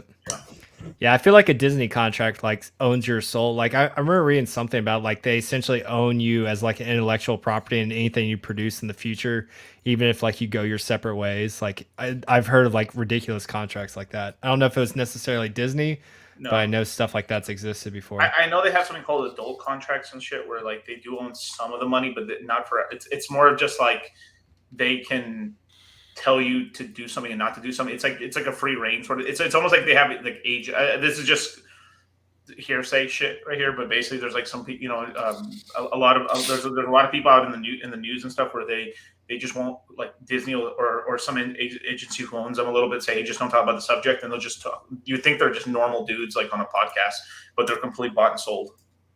You know? It happens a lot. It happens a lot. More often than You don't people know- realize. this is like, and a lot of this conversation came from like the rap game, where like people there's a bunch Yep. of artists pretending that they're not signed, and they are signed to major labels, and, Yep. shit, and they're like pretending to be independent artists, while being pushed by Nah. Interscope or some shit, Mm-hmm. Sure, shit Def Jam, happens a lot too. yeah, it's a lot of that sort of stuff. So I wouldn't be surprised there's really agents out here. People you listen to on a podcast you think are like, even in the crypto industry, there's people who are completely. I mean, you guys know this already. Bought and sold by some corporation from a crypto company, but you think that they're an independent news source or just like a funny dude It's you listen most to. of them at this point. Totally bought and Pretty paid for it. much. You Yeah. guys like, yo, brought to you by FTX. Yeah. Like something like that. And they're a little more. It's like a neon sign above their head. It's like, yeah, Right, okay, I right. know who's paying for this episode. Like, brought to you by X.com. Don't be poor. and that's another thing that's so unique about our community is just like there's literally no one paying for any of the advertisement, any of the streams, any of this stuff. Like it really is decentralized, and the product itself and the community. Like 100%. who else is going to spend this amount of time and their own money into this? Nothing Nobody. else. Can't Yeah. afford to. They can't afford to. I mean, I sit there and I watch other so-called communities because they're not even really communities, right? I mean, a community means more than just a person or two. I watch these other so-called communities try to do things, and it's sad, man. Like it hurts, it pains me because, like, man, they're never gonna get anywhere in life, and they just don't get it. They will eventually, I mean, or eventually, or they go broke doing so. yeah, whatever I comes mean, first. yeah, it is literally. It's one of those tough life lessons. It's just like, do you rebound and learn from it, or do you keep making the same mistake? That's why a lot of people that have gone through a crypto cycle in the past, and they were actually, because most of us, even intelligent individuals, like coming into their first crypto cycle, most of us get wrecked in one way or another. Yeah. Some project, something that we didn't know, didn't fully understand, or we thought someone was giving us valid and truthful information, and you make that wrong turn. But like, it's, are you able to take all the stuff, all the pitfalls and everything you fell into last cycle, and are you able to learn from them and move forward and actually make the correct decisions next go around? And you see even people that are well versed, they still make the same mistake. They look, like you said, they're always constantly out there looking for the next best thing, because I mean, you would be stupid not to just be close off your eyes and ears to everything. I mean, you see it with Bitcoin maxis, like they close their eyes and ears off to everything, and they don't realize there's a better product out there now. So you'd be stupid to do that, but people are out there trying to find the best thing, and they're forcing it when the product's not the best thing out there, and then they get wrecked. They get wrecked. Sad but true. We got the official Mickey Mouse voice actor watching us. No BS. What? Oh, shout out, bro. What? That's true. Where's that at? We got the official Mickey Mouse voice actor watching. Oh wait, really? No way. I didn't know he did that. Oh, that's Bullshit. cool as hell, man. I need to take some lessons. You do. I didn't voice know lessons? Colin did that. I was on stream with him one time. I don't remember him saying that. Yeah, that's 'Cause cool. that's cool, bro. Yeah, I think Kyle's just saying his mentor in the acting industry plays Yeah. the voice of Mickey Mouse. I don't think he's here right now. No, it's because I think Kyle was saying he's signed some Disney NDAs and stuff. He says there's some scary stuff in those contracts. Oh yeah, Yeah. bro. Most I'm sure- NDAs are pretty crazy. if anyone's got a freaking ironclad NDA or any contract, it's Disney, man. You better make sure you read through that. And man, even if you try to make any changes, I'm sure Disney's just probably like, nope. All right, go somewhere else then. Yeah. Guess who owns And the not whole way my freaking mentor industry? is. Okay. Oh, you're at his house right now. Shout out. Bro. Shout out Oh, to there him. you go. Oh shit. Shout out Cool. to him. He's like, man. He's probably criticizing the shit out of your imitation now. He's like, really, bro? Bootleg ass imitation. Look at this When I do guy. my on Mickey this Mouse stage. voice, I'm trying to do the South Park version of it, not the. Oh, there you go. Yeah. no, it's because yeah. he's the one that cusses all the time and actually beats people up. The good one, not the But still, man, shit. I mean, hey, man, if you do some voice lessons, man, I love to get my Mickey voice on point. Uh, Oh, it's so funny, man.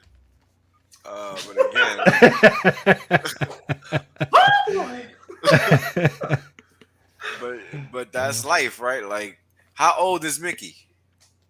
Super old. Super old. Been around for a long time. Yeah, Steamboat Willie or something. exactly. Is that the original? 1906 or something. 1936. I can't remember the number. Yeah, but it's old. Wasn't like one of the first. It had some sort of like a milestone, like first anime cartoon that like had sound or color. I can't remember what. Yeah, it was, I think but you're it goes right. way back. Yeah, I think you're right. Yeah. It does something like that. I can't remember. Yeah, what it's it got some huge milestone in history. Dude, we just got an unbelievable amount of Matrix like deja vu sort of stuff with Mickey Mouse. Like, all right, I mentioned Mickey Mouse. Then he's on the website. Then we got the guy who plays him on like. Yeah, yeah. on right now. Ah, Full circle. This is true. Dude. this Yeah, that is true. some trippy Matrix shit going on. Yeah. Alrighty. X, man. That's what I'm Just see talking if a about. spoon starts bending. Where's the Exorcist when you need him? Yeah. I mean, it's it's one of those things, right? It's like how everything kind of lined up in Vegas, and everything after that is just continuing to line up. Like everything just falls into place because, this is just my personal belief anyway. People are just acting with intention, and nobody here is trying to do anything that's crazy, outlandish, or whatever have you. Like, people are just trying to do the right thing, and they're trying to, affect change in a positive way. Yeah. So, that's unheard of, unseen. So it's new in most cases, but Especially in this place, in yeah, this space. especially in this space. Yeah. So to try to see it become normalized is rare, right? So people got to get used to that. People aren't used to that. People are used to seeing ads all over the place of people begging for money and all this shit. Like, man, none of that's really going on over here. We don't have to. Yeah, we don't have to. We let the crypto do the work. So truly have trustless yield. It's not necessary. What if Mickey Mouse is the God whale? bro, this has got a little. This is a maybe. I'm willing to wager that is not. 0%. You know what I'm saying? Like, you never know, bro. You never know. Yeah. I'm gonna go on. You ever seen the picture of the spaceman in the it been like it was Mickey Mouse was the God whale the whole time. He always has, man. That'd be a good meme. Yeah, that'd be hilarious. I'm pretty sure somebody will whip that shit up. Yeah. Hex was always Disney. It always has been. Yeah, that meme is pretty funny. Motherfucker, like in the middle of nowhere. Yeah, I'm just gonna pop a shot in your ass, man. Let's see. That's funny. Yeah. But these assets, bro. These assets. Right? Why is Hex so much better? Because it works 24/7. It never takes a day out. No overhead. Zero overhead. Zero overhead. It's locked. It's immutable. There is no middleman. There is no person there. It's just code. It's just like you say all the time. It's just math. That's it. It gets rid of corruption. Yep. Like there is no better asset out there. Nope. Consistency. Right?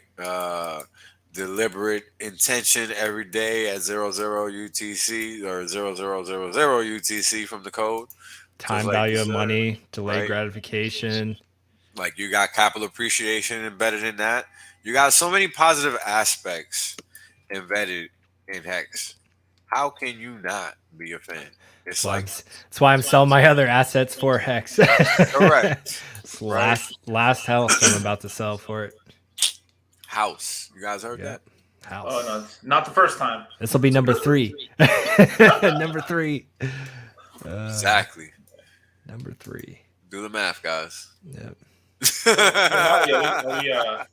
I'll talk to you about the green room later. I'll talk to you about it later. Never mind. What about? I was gonna ask you a question, but I was just like, forget it. Never mind. Okay. It's some other stuff. Yeah. All right. Sorry, guys. Green room conversation. The audience loves that shit. We're like, we'll just talk about the green room. Yeah. Fuck you. Fuck all y'all. You can talk about it now. Oh man, that Island Boy stuff. Yeah, I don't know anything about that, but I don't know. It's just funny. Yeah, like I said, all right, look, man, stop asking me about Binance, bro. I don't care. No one cares. Nobody cares. Yeah. So sorry, nobody cares.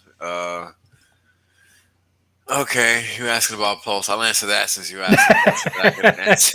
The follow up. Right. We don't know when it's gonna come out, but the testnet is live, so at least check that out and get familiar with the testnet. And you can find out more about that at t.me/pulsechain.com. So there you go. Otherwise, you can go to pulsechain.com and see what other information they got there. But yeah.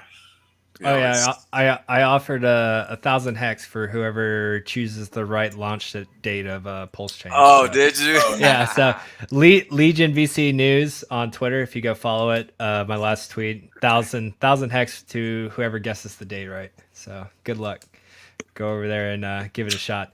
Man, I feel bad for. I'm gonna have to do something different though for the anniversary because everyone and their mother is choosing the anniversary of Hex, so like December 2nd. So I'm like, all right, if you guys win that, like maybe I'll increase it to like, I don't know. I'll figure something out, but I'm gonna have to do like a drawing or something because everyone's gonna get like 10 hex, and I'm gonna spend like $1,000 of gas fees sending like everyone like 10 hex. Wow. Yo, Molly, I'm putting my hat in the ring, even though it's do it. I'm saying Valentine's Day because of Pulse Chain. Valentine's Day. I think February is a good guess. I think that's mostly for the pulsating action. 14 pulses on Valentine's. Just because it coincides with the actual motion in the ocean on the day of. The funny thing to me, like this whole new community has risen around Pulse Chain. A lot of them don't even know the new ones don't know the origin of Pulse Shade, like how it came into be. Yeah, they don't even know that's actually a meme. Yeah. Yeah. You guys own a meme coin and don't even know. You don't even realize it originated from a meme from a stream a long time ago. A long time ago. Oh my fucking god, we own a meme coin. That's so funny, right? And that's the thing. As we take over and like Pulse Chain gets spoken about more and like traditional finance and all this stuff starts coming in, it's like they're gonna be talking about Pulse Chain. I have no idea where those pulses actually came from. What those pulses mean in the Y14. Yep. I love it. Little insider information man. for the OGs, if everyone wants. I guess that's one way to define an OG. That's one. Yeah. How many inside jokes do you get in the Hex community? Exactly. That's how far back you can date. It's like, oh, you don't get this one? It's like, all right, I know you weren't back around this date. Not that much of an OG after. If she don't know this reference, bro, she's not old enough. Exactly. Keep it moving. They can apply the same thing. Find another one. There's another one. Yo, what's up with that? Like, wait, no, you know what? I'm not even mentioning it. Yo, fuck that. What is with this? Like, I don't know.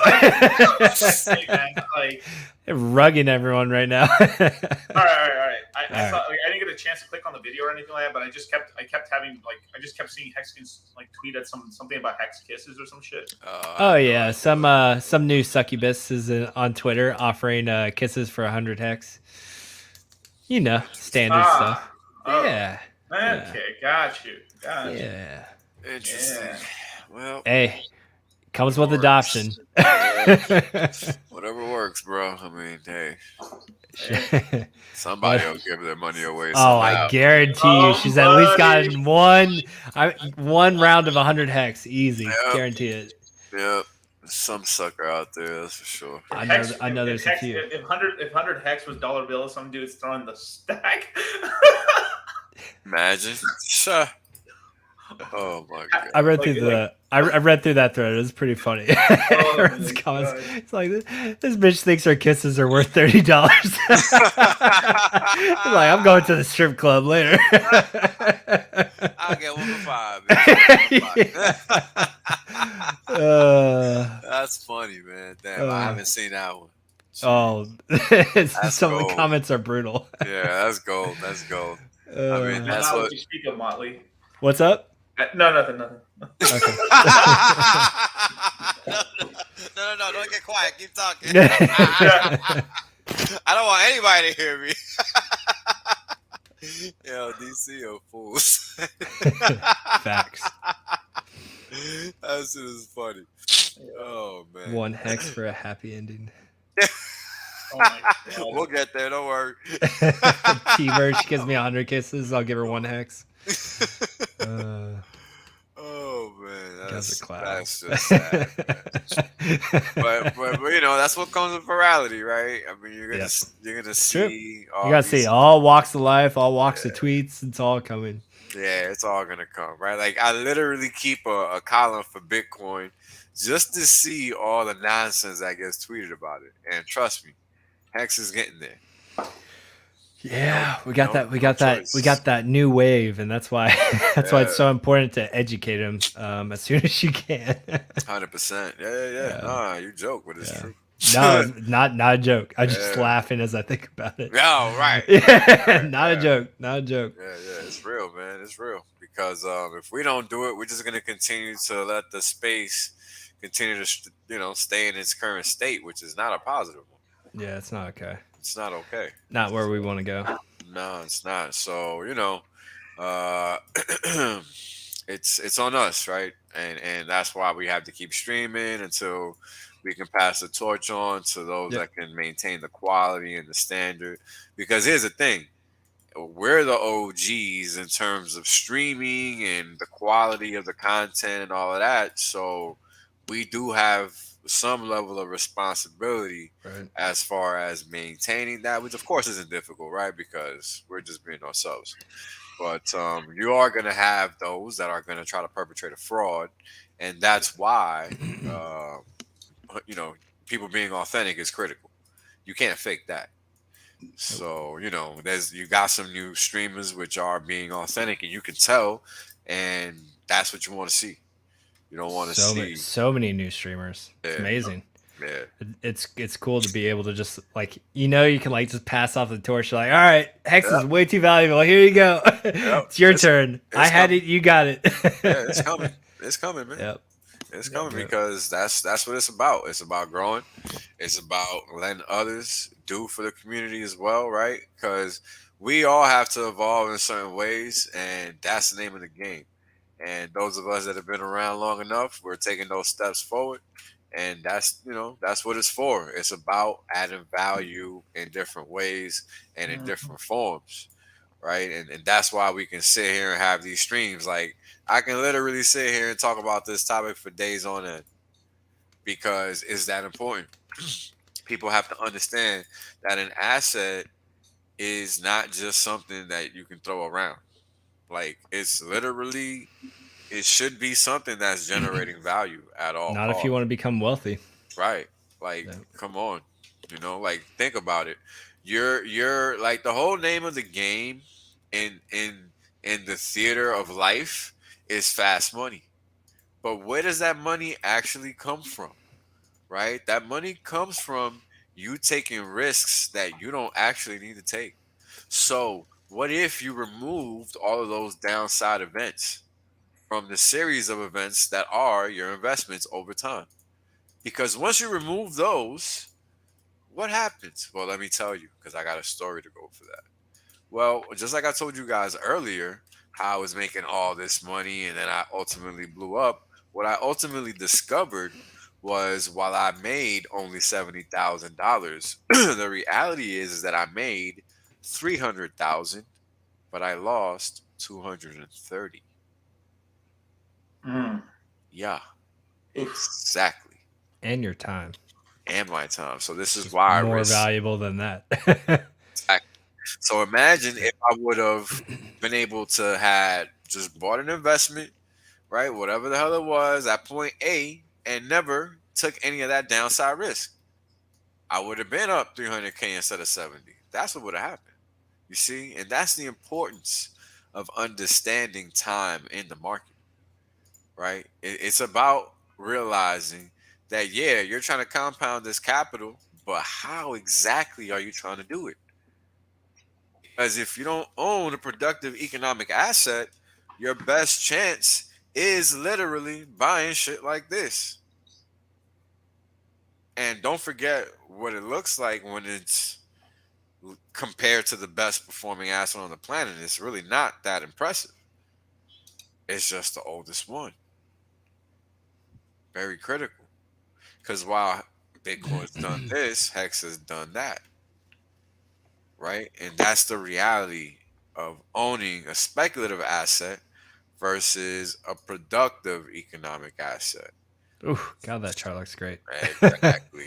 Two different things, right? It's just two different ball games altogether. Like it's simple. Look at all those cycles we've already had within our system in such a short period of time. Yeah, exactly. I mean, but why is that? Right? That's because people come and go. People always come and go.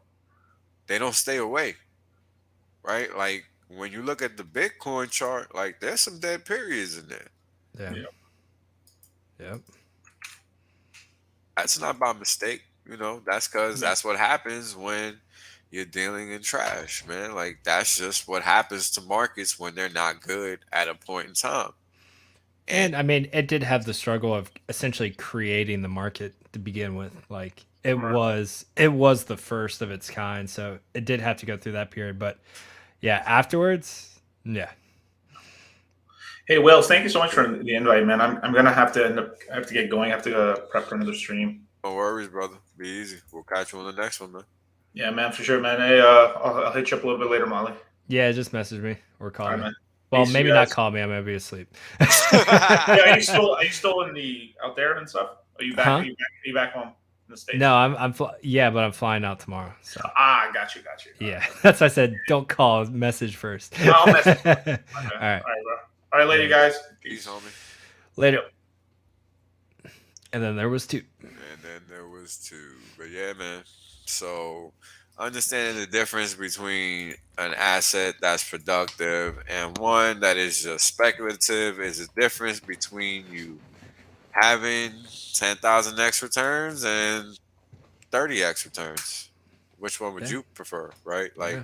the decision is very simple in my head. I So like the one that replicates itself and produces more. yeah, Yeah, I'm exactly. because I mean, if that's one thing that I've ever learned from investing. Like, I've always wanted to get the point where you can essentially live off your interest, and I mean, that's something you can do with Hex. You never have to touch principal your entire life eventually, and then it gets to the point where it's not even all your interest; it's a fraction of your interest, and then you can continue to grow it. Like, it's just superior. It's just, and that's why, like, it's only a matter of time. Like, Hex is inevitable. It's going to take the number one spot. It's a better designed Bitcoin.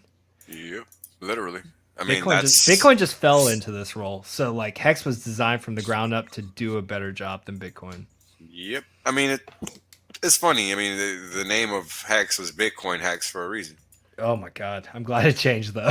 Yeah. I agree, but Yeah. it's just Yeah. laying the facts down, right? I mean, it was that for a reason, and that reason is because that's what was trying to be replicated or fixed, right? Like that's one thing you gotta give to Richard Hart is that he is intelligent enough to A, be able to update his worldview, and B, be able to explain to those of us that might be as intelligent but not as intelligent as him to understand that it's okay to do it too. Right? Because a lot of people, they get their cups full and they don't understand that sometimes they have to drink that water and fill that cup up again. Yep. Nothing is concrete, right? Nothing. Even concrete isn't concrete. That's I knew that was concrete. coming. Yeah, it wears down over time, right? Yeah. Yeah. So we got to realize that. Like, and it sounds like some grandpa is talking, but it's reality. There's wisdom in that shit. Yeah, there's wisdom Yeah. in that shit. There's reality in that shit, right? Like even the gargoyles on top of them Gothic buildings don't last forever. Yeah. Right? Like even they face the weather and have to get refilled in or whatever the case is, touched up, right? So you got to understand that there comes a point in time where there is opportunity and information. And that is when you got to look at what these little people are doing. Because how else are you going to readjust their way of looking at things when you don't know what the hell they're looking at in the first place? Because guess what? They don't know any better most of the time. Most people don't know what an asset is. They really don't. Kind of sad. Yeah. Most people Kind of think sad. that owning stocks and shit is assets. Like, nah, that's just, a close equivalent to cash. That's all. Period. Nothing more. Sorry. You've been lied to. It's not impressive. Like, it's just not. No. You just own some shit that might or might not go up in value. And it's really all a gamble because you just simply didn't read the prospectus. Because the par value, meaning the face value of that thing, is zero. Literally. So, hope you knew that. Most people don't know that. So that's the difference between buying a stock and buying a fixed income instrument, which A, provides a yield, and B, has a par value, meaning it is backed by something which causes it to have an actual market value, whereby if some third party wants to come and buy your shit, they got to pay.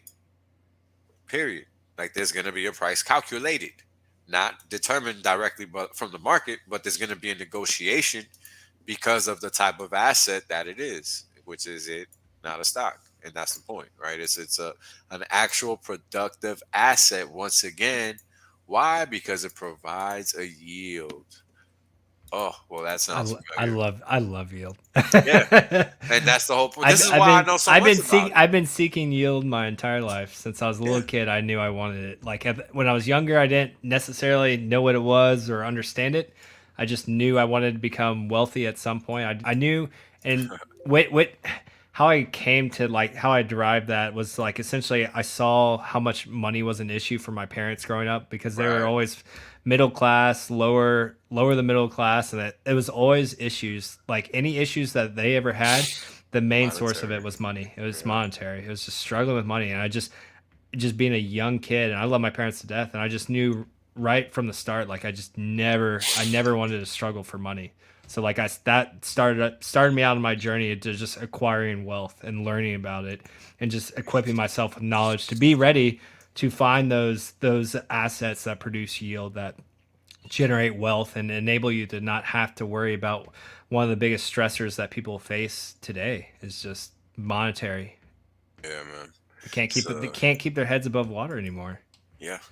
The government prints your money to shit, and then they tax it back from you, and then you're sitting there breaking your back like RG3 for 50, 60 years, and then like you get nothing in return. Like that man without Hex would he has his own side businesses and real estate stuff like that. That man would still be working to this day Yep. if it wasn't for Hex.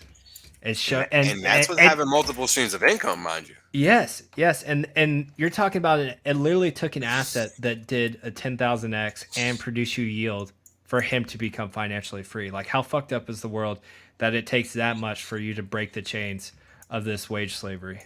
Like, we're in a fucked up place right now because there's no other asset class that can get you out of this turmoil right now other than crypto. In my opinion, There isn't, and I that's don't think so. literally why I go through the painstaking process of explaining to people what is an asset, what is a liability, right? And we haven't even touched on what a liability is yet, but we're gonna get there because clearly that's next, right?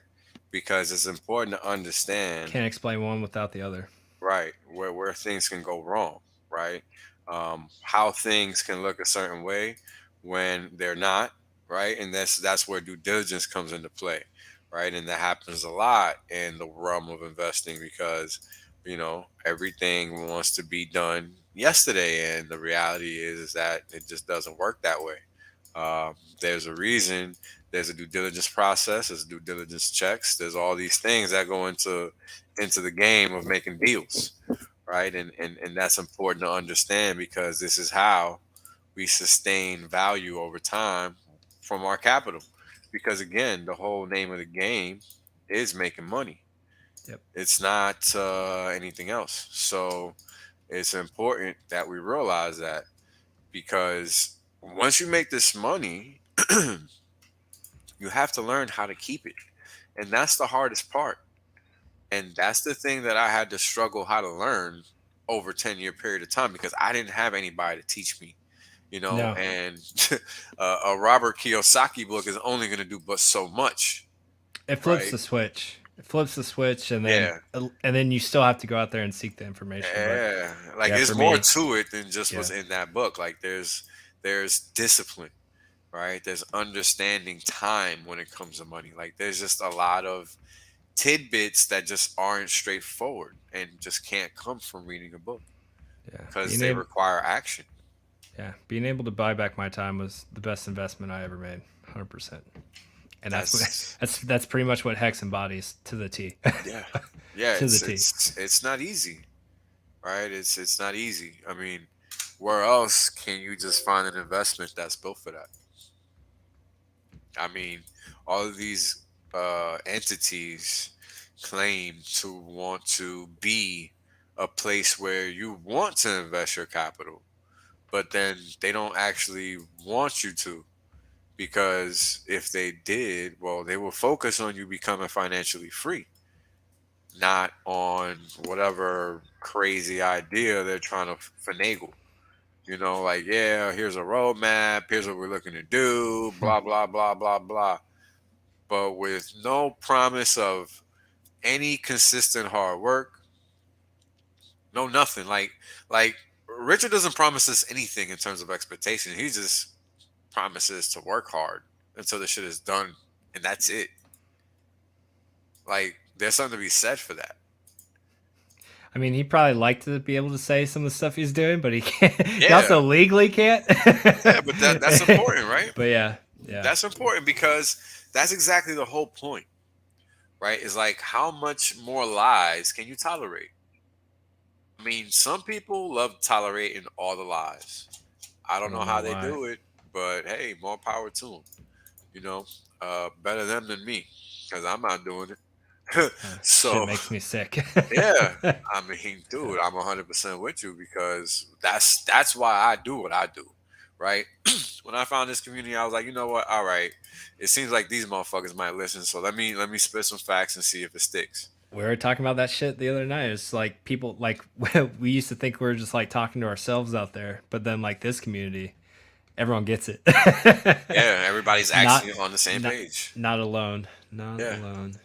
yeah, everybody's on the same page. Everybody wants the same things to a certain degree, regardless of what their political ideals might be, which Yep. is what's most interesting, right? Because most Where people else would do you see that in the world? Nowhere. exactly. Most people would Nowhere. not think that. They would not think that. Yep. I mean, fuck finding it. They wouldn't even think it. You know what I mean? Yeah. Like that's some powerful shit. That's some real powerful shit because what else are you gonna do with that? Right? You gotta take it to the bank. Right? The money's here. Well, then it's time for you to talk to these people, get to know them, understand them. You know they're smart. So what are they doing in the real world that could do something for you Learn or from them. help you learn? Yeah, Yep. something. You know, because it's not just streams. You know, watch what these people do, watch what they engage in, because that says something about their know-how, their demeanor, their ability to connect with people. You know, it's a lot more to it than just knowing the basics, right? The basics are just a small piece of the puzzle, right? It's like, well, what's left after that? It reminds me of when I got my first job on Wall Street. I was like, well, shit, what else do I got to do now then? Because I got the job, but shit, now I I gotta made keep it. it. Yeah, now I gotta keep I'm it. here. Yeah. Yeah, but now I gotta keep it. It's not that simple. And then I had to figure out how to do that. So that was the next challenge, right? And that's the thing. The world is a series of obstacles, right? And if you're not willing to put in that work and to understand what's what, you're gonna get left in the dust, man. Whether you want Yep. to or not. I Yeah, mean, because you're not going to be properly equipped when that opportunity presents itself, whether it be a precisely. lack of knowledge or a lack of ability to pull that trigger, which a lot of times it comes with having that knowledge already to be confident in your research and your education and everything that you've put the time in. Like you gotta be ready for those opportunities. If you're not ready, they don't wait for you. They pass you right on up. I mean, 100%. you see it with Hex. Like it's just gonna keep on. It's gonna keep on going, no matter when you decide to get in. So yesterday was always better than today. 100%. And today is better than tomorrow. So like the sooner you learn that, the better. Yeah, and the funny thing is like it's not even. I don't even want to sound like I mean, it's not even an opinion. Just look at the chart. Shit. Yeah, You speaks know? for itself. Yeah, it speaks for itself. Like it's serious. You know, it's so serious, and it's like, well, why do people not realize what staking is? Why don't they take 2 seconds to figure that out and to maybe divert a few minutes of time to actually trying to understand what they're calling a scam? Simple. I don't know, man. I've struggled with that for a while too. Like I just don't understand people like that. I mean, I think that there are some that are clearly paid to speak that way, which is fine. There's that. Yeah. But those that are not, I wonder what exactly is going on there. It's almost like with at least the crypto influencer space. It's almost like I think it's a fear of just being ostracized or being an outcast. Like because I mean you see that even with that freaking Alex Saunders pleb. Like the dude was just straight up robbing people. Oh and yeah. and everyone's BitBoy and all them, they were just being too much of a bitch to even call it out because God forbid you oppose like a large player in the space and then they try to blackmail and it's all nasty stuff going around. It took someone like Richard Hart to actually stand up and be a leader, like, hey, scumbag, like you're trying to steal Bitcoin from me, and then he's just like, look, I don't normally do this, but this is literally a guy that's robbing people. Has he done this to anyone else? And then all of a sudden, it's like that Me Too thing. Everyone comes is like, oh yeah, he stole from Me Too, and like, Yes, oh, sir. and it takes an actual leader to go out there and face the slings and arrows and the repercussions. Like no one else wanted to do that before, and this dude just got away with just robbing people for hundreds of thousands, if not millions of dollars. Like the dude was a scumbag. And how long would that have continued if it wasn't for someone like Richard Hart to call that BS out? 100%. I mean, you know, it's funny, and I've said this before. I don't know if you've heard, if I've told it to you, but I'm 100% positive that all of those that chose not to say anything chose to not say anything because they are benefiting in some way, shape, or form from that negative activity. Because there's no way in hell he was only trying to scam Richard Hart. No, No way. he wasn't. No way. He Right? wasn't. Because it ended up being exactly that it wasn't the case. So that leads me to believe that the rest of these clowns out there in the Furu space are just literally scamming each other left Yep. and right. Yeah. Which is crazy to me. Like I'd be on a Yeah. plane like ready to break someone's kneecaps. What? If Yo, 5 Bitcoin. figures? Yeah. 5 figures and up. Like I'm coming to see you. Yeah, we're there's gonna have be a chat. net positive effect for me taking action on your ass. You damn Yeah. right. I'm gonna see you. Goddamn right. Yeah. I'm gonna come say hi. It's not- Nicely and then Yeah. not nicely. yeah, I was about to say it can go one or two ways. It can start off pleasant or it can go downhill really quick. Yeah. It's all up to you. Like, what is going on here, man? Yeah, and it just shows you how corrupt the whole space is because Exactly. these guys are completely comfortable with just that shit continuing on behind the scenes. It's crazy to me. Right? It's fucked up, man. It's gone. fucked up. It's gone off the rails a long time now, and that's why at this point, like, I really don't care who comes along or who finally caves or whatever. Yeah. Like, I mean, at this point, it's just like we'll just build it better. Yep. We'll just build it. Everybody's irrelevant. Yeah. Everybody. They've made themselves irrelevant. And I'm trying to help people understand that because that's the only way we're going to get ahead. It's not going to be by bending over to these clowns. Yeah, we're not gonna placate and Yeah. thank you. No, that's not the case at all. So if you're here thinking that getting on Binance and fucking Coinbase means something to us, well, I'm sorry. You're wrong. It does not. So God. go to some other coin because we don't need that. And if you can't tell why, well, let me help you. Okay? Look Let's at the just- chart. Let's just remove this. Let's remove that. And let's just adjust this just to be nice. Ah, Let's the good go old from days. day one. Let's go from day one and let's just go to today. Now, this is 148,000% without staking.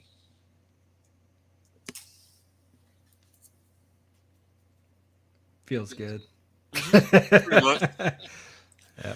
Pretty That's just much. your price appreciation right there. No This price yield. appreciation up to now on V1.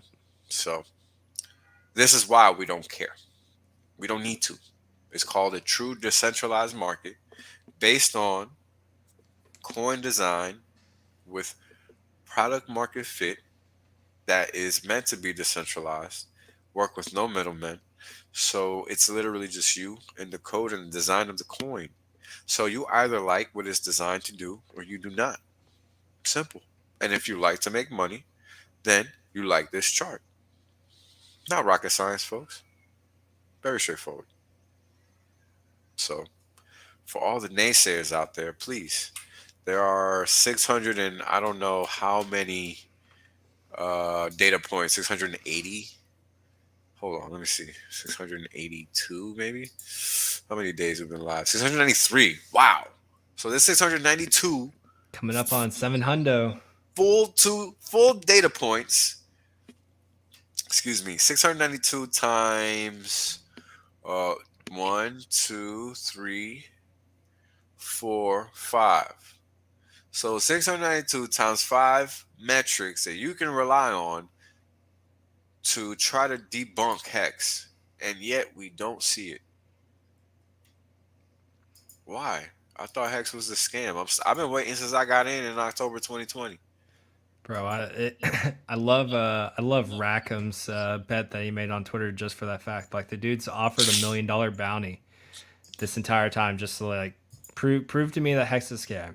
We'll or if it rugs by a certain time frame, whatever the parameters of the bet was. But it's just like zero, not even a peep. The haters don't even like go on that thread or on that comment. It's Of just, course not, it's like bro. it's Because $1 million.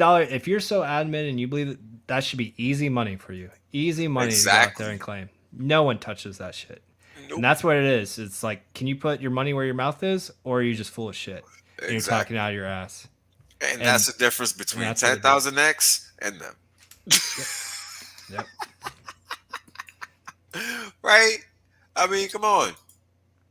You literally have people out here just straight lying to themselves, lying to the public, and thinking it's okay. Slap some money on it, and all of a sudden it gets real quiet. Very, Real quiet. very. That's the funny thing about it. Yeah. We don't even need your money. We just want you to come up with some shit so that you can shut us up. It's just the ultimate just slap down. It's like, Yeah. yeah, $1 million, bro. Go ahead. Silent. Please. We'll wait. God.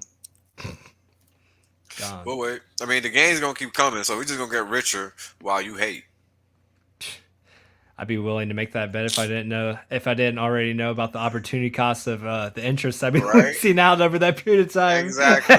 Not even worth it. Yeah, I'm glad Rackham could do it. I mean, I could do it, but I know the opportunity cost. Not I'm like, worth nah, I'd rather be stakes. Not even worth it, bro. For what?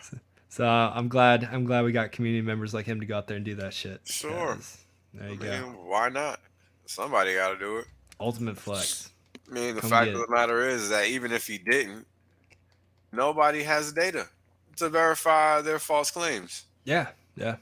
You know, Zero. I mean, if we were to go into court and contest any of the statements being made, guess what? They would lose, Yeah. They're and they all would losing. pay equity. They would pay equity to all stakeholders in Hex, because that's how the law is designed to work. But since this is a decentralized situation, they can just go on ahead and lie and get away with it. Still the wild, wild west out Yeah, here. Just, it that's is a how it messed up is. thing. Yeah, Yeah. that's a mess up thing. You can still have liars like them and get away with it, you know, and then they're okay. Nothing wrong with them just lying to the world, We'll because just keep proving them wrong by gains. Just look at the Yeah. chart. that's all you can realistically do, right?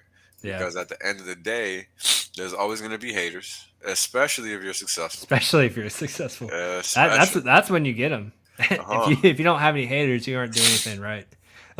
Like you You're not. you got to be up in your game a little bit if you don't have Yeah. anyone hating on you. 100%. Yep, 100%. 100% agree with that statement, because what that means is somebody isn't going to work hard enough. Yep. That's all. Ain't nothing wrong with that, but it is what it is. You know, I mean, I remember thinking to myself, you know, and this was while I was still in the military and whatnot. Give me a second. Mr. Hex, I hate my haters. You know, nobody's gonna. I understood after I was already like an adult and whatnot, 20-some-year-old, that nobody was gonna give me anything. I had to bust my ass and work and, Gotta and earn that learn. shit. Yeah, and I gotta earn it. You know, and now I'm usually one of the top dudes in the room because I busted my ass for all those years and just read something. That's all it takes. I think a lot of our newer generations and upcoming generations, just like a lot of us have just lost our work ethic along the way. I remember 100%. freaking being like 12 years old, going out there and working like manual labor, going and sandblasting, concrete work, digging ditches. Like my parents made sure like at a young age that I was going to understand the value of hard work and building up 100%. that work ethic. And I don't see it these days. I mean, not in many individuals. It's definitely, we seem to go softer and softer as time goes on. I agree. I mean, I was coaching T-ball this past summer. Let me tell you. Oh my God, I can only imagine. Yeah, it wasn't a good look for these young kids. Like they That were would out have there driven me struggling. nuts. Yeah, they were out there struggling, and I mean, it I'm wasn't. sure you even had a hot box summer. of participation ribbons ready too. Oh, it wasn't that bad, but Okay. it was it was all right. Yeah. But you know, the whole thing about it is those kids weren't even Like, it wasn't even a hot summer, bro, and they were out there dying. Like, what the fuck? Like, I yo, it's remember not when even hot. I remember I was on the wrestling team. Shit, my coaches got pissed at you. Like we Oh, weren't even, we bro, were not fuck allowed to get that. water. I Yeah, remember exactly. one of the worst beatings I ever got was I forgot what we did that pissed off my wrestling coach so much, but he beat our ass for like 3 hours straight. No one was allowed to Mm. get water. Like we had a trash can right off the side of the mat. We were puking. There was literally everyone was sweating so much and the room heated up so much it was literally sweat dripping from the tiles on top of the ceiling. Wow. It was like a misty fog. Like people were like throwing up, puking, dudes were like crying. Like we were getting, I forgot, I don't even remember what the fuck we pissed him off though, and he just beat our ass for like, and like all that shit now, like dude would lose his job, all this stuff, but Yeah, like, forget about it. He's but good. but man, it just he learned real quick. You're like, I'm never gonna do. I don't remember what I did, but whatever it was, we never did it again because Yeah. I've never received a beating like that in my life. But like, yeah, and it also it's cool because and that's the thing I loved about wrestling. It really did like push you to your limits, and I'll say that to the day that I die. That wrestling's one of the most demanding sports, Hell yeah. and because there is no team, it is just you mano a mano out there against another dude. And essentially, they're trying to impose their will on you, and you have no one else to blame if you lose. You you take all the victory if you win. Like it's one of the most like it's like gladiator games. Like you're going out there, it's you and another dude, and who's going to come out on top at the end. Yeah. I mean, I'll tell you what. As much as I wanted to wrestle in high school, I never did. And What'd you do? Football? yeah, I did football, and they There was tried a to get little bit me. of there was a little bit of crossover. We'd always try to snag some of the football players at the end of the season. There's like a 1 or 2 week overlap. Yep. Yep. We'd snag like a big group of you guys. You come to a couple practices. We'd like break you, and Yep. then You and then already seen that. and then we get like 2 or 3 that would stay. Like And that was we, it. yeah, and that was it. Like the rest were like, fuck this. Like I'm out. Like Yep. you guys are nuts. Yep. 100%. And that's Yeah. exactly what I used to think. I mean, the running by itself. We had a 5K before our practices even start. Maybe that's what we did to piss off our coach. Like we told him we ran and we didn't, and he found out, and yeah, it was bad. Yeah, you But can't yeah, do that. we had a 5K before our coach even showed up, and like that was on us to go out there and run that. And if we didn't, yeah, if you didn't run that, yeah, stand by. Yeah. And you better. And that's the thing. What they would punish you with was what? More running. More running, live wrestling, All drills. kinds of crazy shit. They come up Yeah. with some crazy torture shit. Yeah, like I mean, yo, it was fun. It's fun to talk about it now, but yeah, it was not fun then. Nope. And just to see that happen to those guys, bro, like I'll be like, I'm not participating in that whatsoever, bro. Like there Yeah, was no way. and then it taught you a lot of other things too, just willpower and just mental strength. Like because I mean, I was walking around 160, 165, and my school was known for wrestling. Like we've placed in districts and regionals, or we won districts and regionals for like I think the record's still going on. It's like 20 something years now, Wow. and we always placed at states. So like my school was just known for being studs in wrestling. And I was still just an okay wrestler compared to everyone else. So I had to cut down to like 130, 135 is what I wrestled. And I walked around like 160, 165. So like I'd have to learn how to not only diet, but I literally just would have to starve myself. And Yeah. that last day or two, it was just a little bit of water, and that was about it, just to make the weight on the scales. Right. And the thing with Jeez. wrestling is you don't even get with fighting and stuff, you still get like 24 hours to hydrate and all that stuff. Wrestling, you weigh in like maybe 30 minutes to an hour, depending on your weight class before you wrestle. And you're going in there dehydrated, depleted. Like you try to restore as much as you can, but there's no way your body's recovering from a massive weight loss like that in just 30 minutes to an hour. So it's brutal. It's Yeah, definitely there's only so much you can do. next level shit. It's only so much you can do, bro. Oh my god. I miss that shit, man. I think once I get a little bit more settled and stuff like that, yeah, I want to take that stuff back up again. Wrestling, jiu-jitsu, MMA in general. Like I've always loved that. Any sort of combat sport or anything like that, I've Yeah. always enjoyed. I'm not going it's to take too funny. many punches to the head, but even just Right. grappling again Right. would be Yeah, nice. it's just being ready. It's just being ready. There's nothing wrong with that. Yeah. At least I don't think there is. No. It's funny. Ever since the military, I kind of, the way I look at things is like, well, probably happen to find myself in a shitty situation again, I'm gonna make sure I'm prepared. So even when I train nowadays, um, I train in a deficit. Like Yeah. I train after before. If I don't eat. Before you eat, Yeah, get like up, go on yeah. fasted cardio. Yeah. Yeah, like I'll run 12 miles and I probably didn't eat for fucking 12 hours. Like it's the craziest shit. But back in the day, I could not foresee myself doing anything like that. No. But the reality is that when you train under those conditions, you're gonna perform, you're gonna outperform anybody else. Period. And you're gonna be over prepared, and your body's gonna just be ready for everything. Like you're just gonna be that much better off because you're not dependent on anything. Like I don't drink There's a water. lot. There's a lot of people that have never been in a fight in their life, never been Yeah. like put in those positions. Like they don't understand everything that goes into it. The adrenaline dump, the pure fatigue you have when like if you came in that situation where you had to essentially defend yourself against another human being, like it's exhausting. Like Yeah. there's the reason why like wrestling matches are only like 2 minute, 1 minute. Like that the Yep. amount of exertion you go through, like it'll destroy your body. In that And little bit of time. and being like you said, like training at that deficit and putting yourself in uncomfortable positions, like if that time ever does arose, that gives you a mental edge, a physical edge, everything like that. And again, it's just about mitigating as much risk as possible so you you come out on Yeah. top and not the person opposing you. Yeah, because it's funny. I remember in boot camp we had the pugil sticks, and Yeah, we never did that shit in the Navy. We're too soft. I mean it wasn't nothing serious. I mean, it was just like No, I mean, I would have loved. loved to do that. I was so jealous. Like literally every other branch, Navy, we'd be like too busy like folding our clothes and like reading books. I don't know much about the Navy boot Oh, camp. it's pretty soft.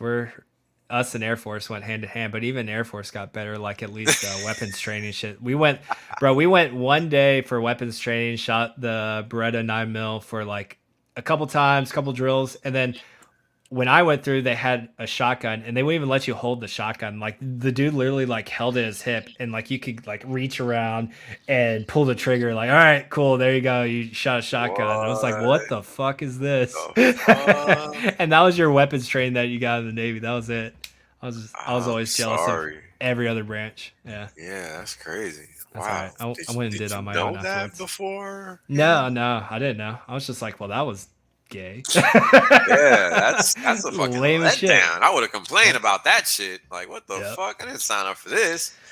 Like, I signed up for all this other shit, but not this. I mean, I get the reasoning behind it because essentially, like, I mean, if you're at the point where you actually have to go and get firearms and shit on the ship, like you're already fucked. Like I don't even know where that situation arises. I get but you. yeah, if it Yeah. did, like you're already It's fucked. it's at that about point. utility. It's not much Yeah. utility in that. Yeah. Yeah, the only time you're getting any real firearm training or any sort of it's just with spec ops. So you got to be like SEAL, SWIC, EOD, diver. You got to be something along those lines. That's the only way you're going to get that additional combat training in the Navy. You actually have to go out for those rates. Yeah, I get that. That's typically how it should work because of all the different knickknacks that you have. Yeah, if I as a nuclear engineer down in the power plant of a carrier have to go strap up a 9mm Beretta real quick to go defend the ship, something's got seriously problems. fucking wrong. Yeah, we got big ass problems. Yeah, someone's really messed up right now. We got big ass problems, and there's not much you can do about Yeah, it. not much I'm gonna be able to do at that point. Nah, Yeah. it is gonna be assed out. It's gonna be a little too late. So let's talk about liabilities for a little bit before we get into these. I'm listening real charts. quick. I'll be right back. Go ahead, brother. You good? So liabilities. In financial accounting, a liability is defined as the future sacrifices of economic benefits that the entity is obliged to make to other entities as a result of. I mean, that's a fucking shit ton just to say you owe somebody money. And that's really all it is, right? You just owe somebody money. And that's the difference between an asset and a liability, right? An asset is something you own and control for the benefit to you. And a liability is something that you don't own, but you might control, but it's really for the benefit of somebody else. It's not for the benefit of you. So this is important to understand, right? Because a lot of people are out there buying things that they think are assets, but they're really not. They're liabilities because the reality is that you're not benefiting. You're not benefiting from it directly. Somebody else is. So what's the best example of that? Well, think about that mortgage that you're paying on a monthly basis. While you might be able to extract cash from that, the fact of the matter is that you have to get rid of the asset in order to do so, or have equity in the asset in order to do so. And what if the market doesn't give you that equity? Then guess what? You have nothing. So that's a liability, my friend. Very straightforward, right? So let's see what Investopedia says. Excuse me. Liability is something a person or company owes, usually a sum of money. There you go. Liabilities are settled over time through the transfer of economic benefits, including money, goods, or services. And that's pretty much it. As far as we're concerned, we really don't need to know more than that. But that's pretty much it, right? A liability is basically an expense. It's not something that's a. I like how you summed it up. You pretty much owe somebody money. Yeah, I mean, did you hear all that shit I was saying a while ago? I was Yep. like, man, what in the fuck is all this shit? Because I'm not planning none of this. I'm just talking. Yeah. This is too much. Get out of here. Like, come on. You just owe somebody money. It's Yeah, you it's summed it up pretty well. yeah, it's a liability. It means you're fucked, and that's it. That's all that means. So you need to understand that, right? Damn. But while this is basic stuff, guys, you got to realize that this is things that people just don't think about. And the reality is that you have to keep this in mind, because what happens if you accrue or incur a long-term liability? That's a problem. That's what student loans are for most of us. Oh my god! Don't even get me started. Yeah. Long-term liabilities. Yeah. Disgusting. One of the most corrupt fucking things that's ever existed is student loans.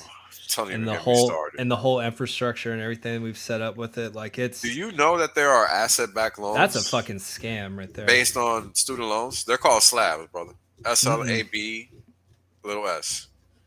Yeah. Never heard That's that term before. Yep, real thing. Matter of fact, just so y'all don't think I'm making shit up. Let's see. I knew that was coming slabs. got, Yeah. got pavers. Yeah, I didn't think it would give it to me like that, because this isn't like a financial fucking search You might, engine and shit. yeah, you might have to put I'm gonna have to put it in there. loans or college loans.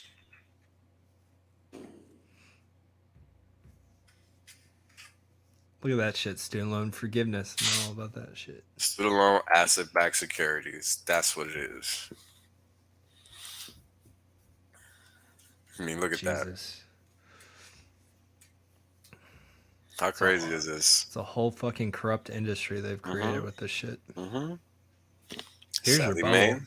Yeah, Here's your- this is a here's- major bubble. Here's another bubble to add to the real estate bubble. This nonsense Mhm. is just You know what's funny? I probably don't. it's this is literally enslaving every generation moving forward right 100%. Oh now. yeah, 100%. 100%. So I don't know if you know this, but for the U.S. government, when you look at their government accountability report, Mm-hmm. the GAO report, asset-backed student loans. I think I showed this before, but they're a asset for the government. Interesting. Student loans are assets for governments. I'm pretty sure I showed this shit before. I gotta find this shit. Here we go. Is this it? Full report. This topic Yeah. just makes me fucking mad. Hey, yeah, you know what's funny? I read this shit every year.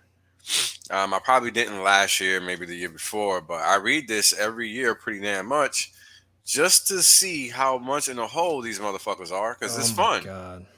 Because the way they talk is like, yo, we're flush, bitch. You can't tell us nothing. But when you looking at their balance sheet, you balling compared to them, and you got to work for a living. These motherfuckers just taking money out of thin air. I was talking to one of my buddies who joined the Air Force, he came back recently and brought one of his buddies, and I took him out to dinner and shit. And his buddy was going out to college, and like I was talking to him, and I was of course talking to them about Hex and all that stuff, and he was telling me, he was in like he was looking in journalism and digital media and all that stuff. He's like, yeah, man. He's like, I'm just worried because like all my friends are graduating and they have their degrees, and they were promised these jobs, and they're not getting those jobs. And I was like, no, they're not. And I was like, people don't give a fuck about your degree anymore. It might have meant something back in the day when mom and dad went through and 10-15% people had a degree and it separated you from the pack, but everyone has a degree now. What they don't have is experience. They haven't done shit. They haven't. People are starting to realize getting these kids coming out of college with degrees, they don't know how to do shit. They much rather hire someone that has the experience. And so you have these kids that are freaking in debt up to their freaking eyeballs. Yep. They can't get this fantasy job that was sold to them after college, and then they don't know what to do anymore. And like, and I was talking, and their mindset because of it is all fucked up. So this dude wants to do like journalism and digital media and his own podcast. I was like, have you started a podcast? Have you started working on stuff on your social media platforms? Have you just like, no. It's like, bro, like you can do all the shit on your own for free. Yeah. Like you don't have to go into debt. You don't have to struggle with money. And it's just like that's where people get it twisted. 98% of the information you need is out there on the fucking internet already for free. 9 times out of 10, unless you want to go up and be a freaking surgeon and maybe even engineering, you can get pretty damn far on the internet. You can, yeah. Lawyer, you can get. I mean, unless it's like an actual physical practice like surgeon, like, man, you don't really need fucking college anymore. That's a fucking scam at this point. For engineering, you do, because you have to qualify to take certain state licensing exams. Yep. But that depends on the type of engineering and all of that stuff. So, but point made, bro. That's the whole thing. It's like I went to college for math and nobody gave a shit. And that's one of the hardest subjects to get a degree in. Fuck that. And it's like it didn't even matter. Yeah. And then what are you going to do with that after? I mean, obviously there's a lot of applications, but like in the real world, you a little bit of what. Yeah. You can go back and teach, or you can do some theoretical shit, but yeah, I mean, to apply, or you can apply it to Hex. It's difficult because nobody really, like, in order for you to apply math, you have to have a quantitative frame of mind. So I would have to be a whole bunch of dudes that think like you and knows how to do that shit like I do it, right? Like, everybody can't just sit there and take data and be like, hey, this is what this data saying. And that's basically all I do, right? And it's important, but nobody sits there and does it because they're too busy. Yeah, people don't see the story behind the numbers. Nah, and that's what matters. That's honestly what matters. Like, what the hell is this damn report? Why the fuck can I find it? Give me a second, bro. Because I want, like, people gotta see this. Because this is just crazy. Wait, it's 2021. Yeah. God, I fucking hate student loans with a passion. Yeah, me too, man. But you know what? This is what people need to understand. This is the shit that's happening. And these people, they just out here lying to people. In so many different ways. The whole system is. The whole system. Starting from the education system to the government, all this. It's all a fucking lie.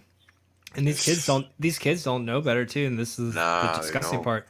They're young, dumb, full of cum. Like they just want to go out there, fucking party, fuck chicks, whatever, and like they don't realize the damage they're doing to themselves. They don't understand how the world. Most of them don't understand how the world works at that age. Very few are at that maturity level, and it's just taking advantage of fucking kids. Like it's the scum of the earth. Dude, I joined the military when I was 17 because my mother knew she would not be able to stop me.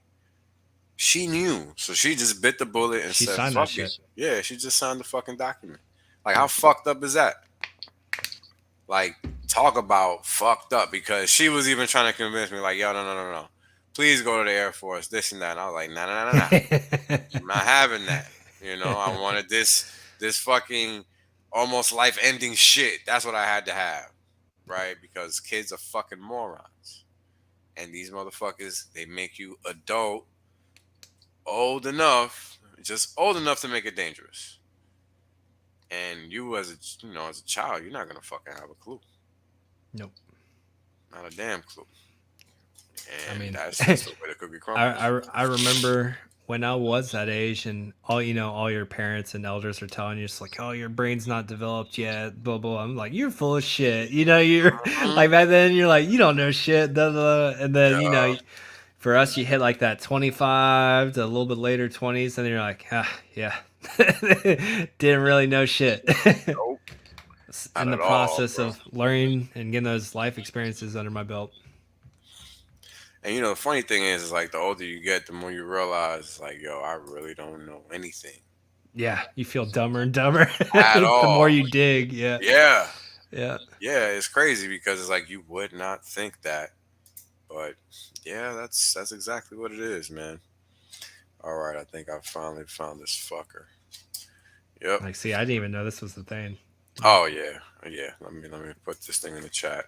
and it's about to piss me off. I already know. I mean, these are the kind of things that they put out there. Then everything is a scam, but you're too busy to pay attention. Right? Like look at this. Total assets, 189 billion. Really? Total liabilities, 99 billion. Really? Total net position plus 89 plus 90 billion. Really? Really? Okay. Let's keep looking. So let's see. Net cost of operations. Okay. Well-being, financial security of American people. Okay. Changing security threats. Okay. Help transform I've never even seen these before. I'm gonna tell you right now, these are new. Hmm. I'm pretty sure if we go back in time, you've never seen these. Those categories weren't even there. Yeah, like this shit. I'm like, what in the fuck is this? All right.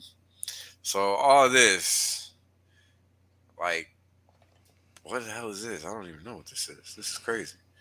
But costs, right? 89.9 is the net positive value of the balance sheet. Cost 6x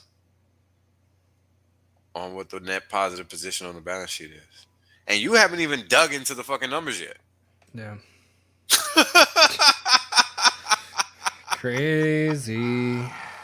What? This is a joke.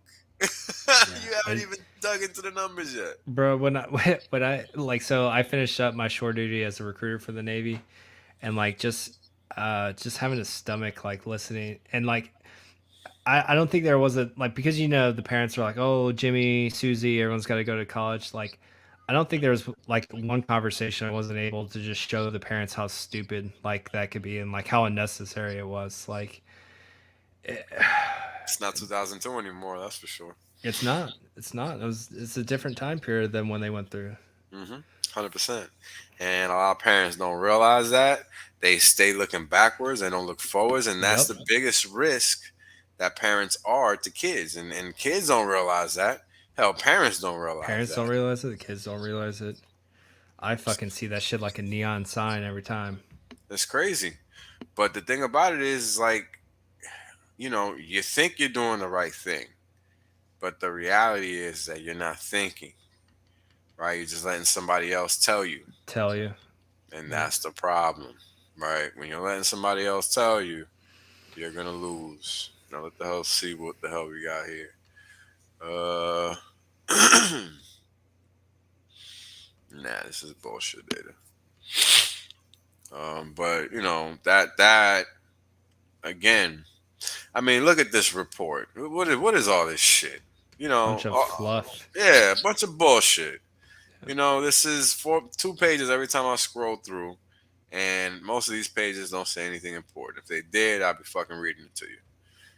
But we're looking for financial information, and all they have is this crap like new hire rate. What? Man, I want to know how you spending my money, man. Give a goddamn about how you hiring people. Like your government, you're gonna always overpay. Let me see what you're overpaying for. Right? Understatement. Yeah, exactly. Understatement of a lifetime. My God. Yeah, this report is not what it used to be. I'll tell you that much. Look at this shit. The same crap again. And they don't even break it down. Oh my god, this is crazy. Are they just omitting that information now? Is that what's going on? And they're using this as an excuse? Wouldn't even surprise me. I have to do some digging on this shit because this is crazy. Yeah, this is a year or two behind on it. Like, wow. Apparently, yeah. Apparently, I'm more out of touch with this than I thought. This is not supposed to be this scant with information. So this is shows you how quickly things change when you just take your eyes off of it, even for a moment. 100%. 100%. You let them get away with this shit. You let them take an inch, they'll take a mile next year. Yo, straight up. I mean, look at this. So 2019, 2020, and this is where they put the data. Okay, let's see. Yeah, damn near at the bottom. Yeah, when I was ready to give up and shit. Also financial statements. All right, so we might be getting to it. Finally, damn. Only took fucking 110 pages. Fuck. Like any normal person besides Wales is gonna go through and do that shit. Yeah, anybody else would be like, man, X. Nope. It ain't gonna be me. I can already tell you that. Yeah, it's fucking pain, man. It's a pain.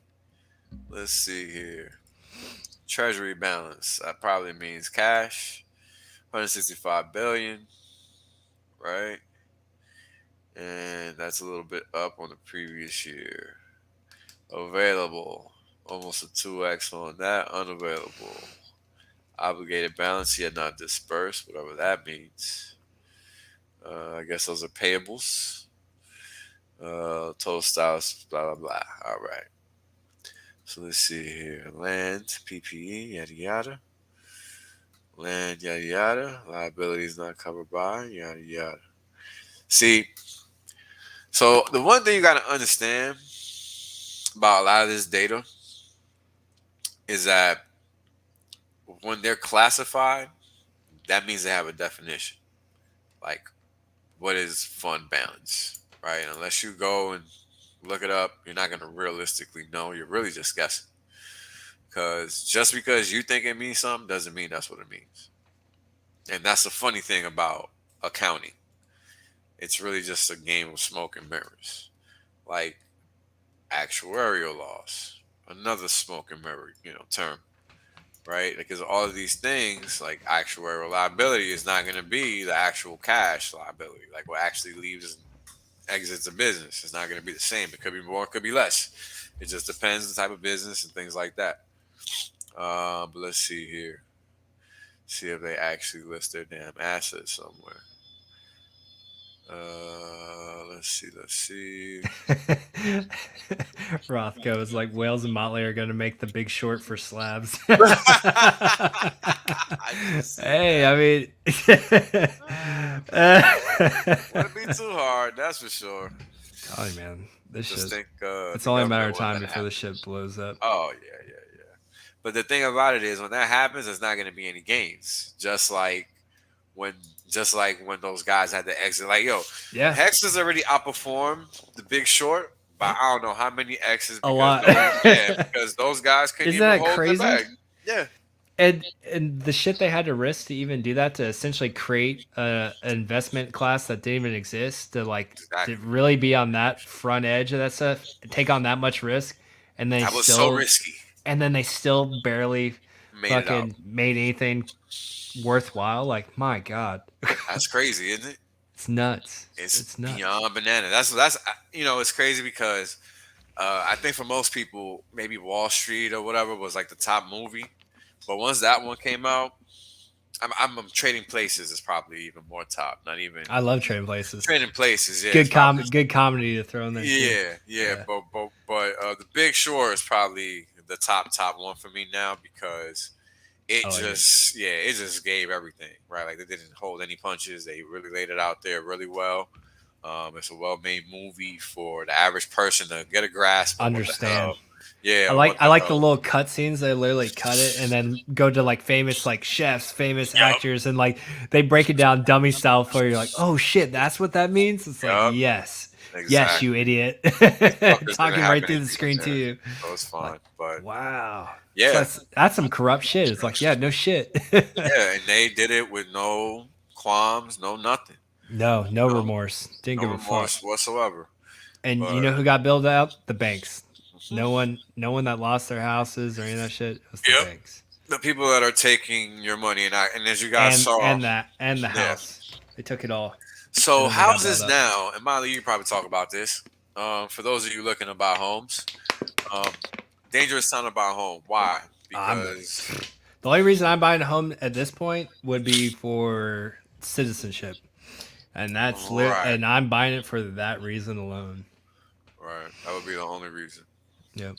Because at this time, what's happening is that though the market, as far as like the big ocean that we would consider the market of buyers, is high cash flush entities. It's not people, right? It's institutions with money, and they got money to burn because they were gifted this fiat. It's not like it's value to them, right? It's just like monopoly money, so they can throw it around.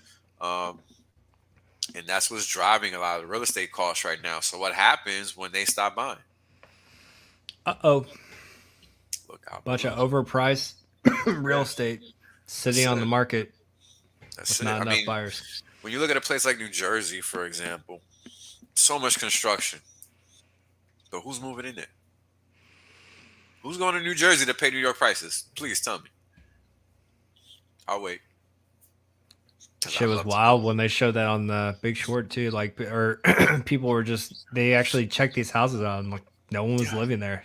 Exactly. Ghost towns, entire subdivisions. And it didn't stop. It kept going. Yep. That's exactly what New Jersey became.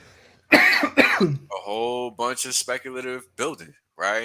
And a lot of Manhattan is even ghosted now. Like it's just a ghost town. And there's even a map for it. I'm gonna have to find it. But prior to 2020, I think it was like 15 or 19% of the retail space was already vacant in Manhattan. Already. So you can imagine. retail's fucked. If you Yeah. don't offer some sort of like service where you need a physical location like that, you're screwed. You're screwed. Yeah, You're screwed. Yeah. Ben Mala, who I've been trying to reach out to with Hex forever, like, dude owns these mega hotels and they're just getting destroyed. Oh, poor guy. Destroyed. You can't even get out of them. Can't you? You get out millions and millions and millions of dollars at a loss. Like you can't get out of that. He's stuck. you're stuck. It's bad. Poor guy. And this is what I'm talking about. You got to understand the difference between a risk-free, productive economic asset and something like a hotel. That shit is just a cash play. It's a business. You got to run that shit like a business. Yeah, and look at him now. Fucked. Like that's fucked. Yeah, and it's not fun. It's not fun at all. Cause how the fuck is he gonna get out of that?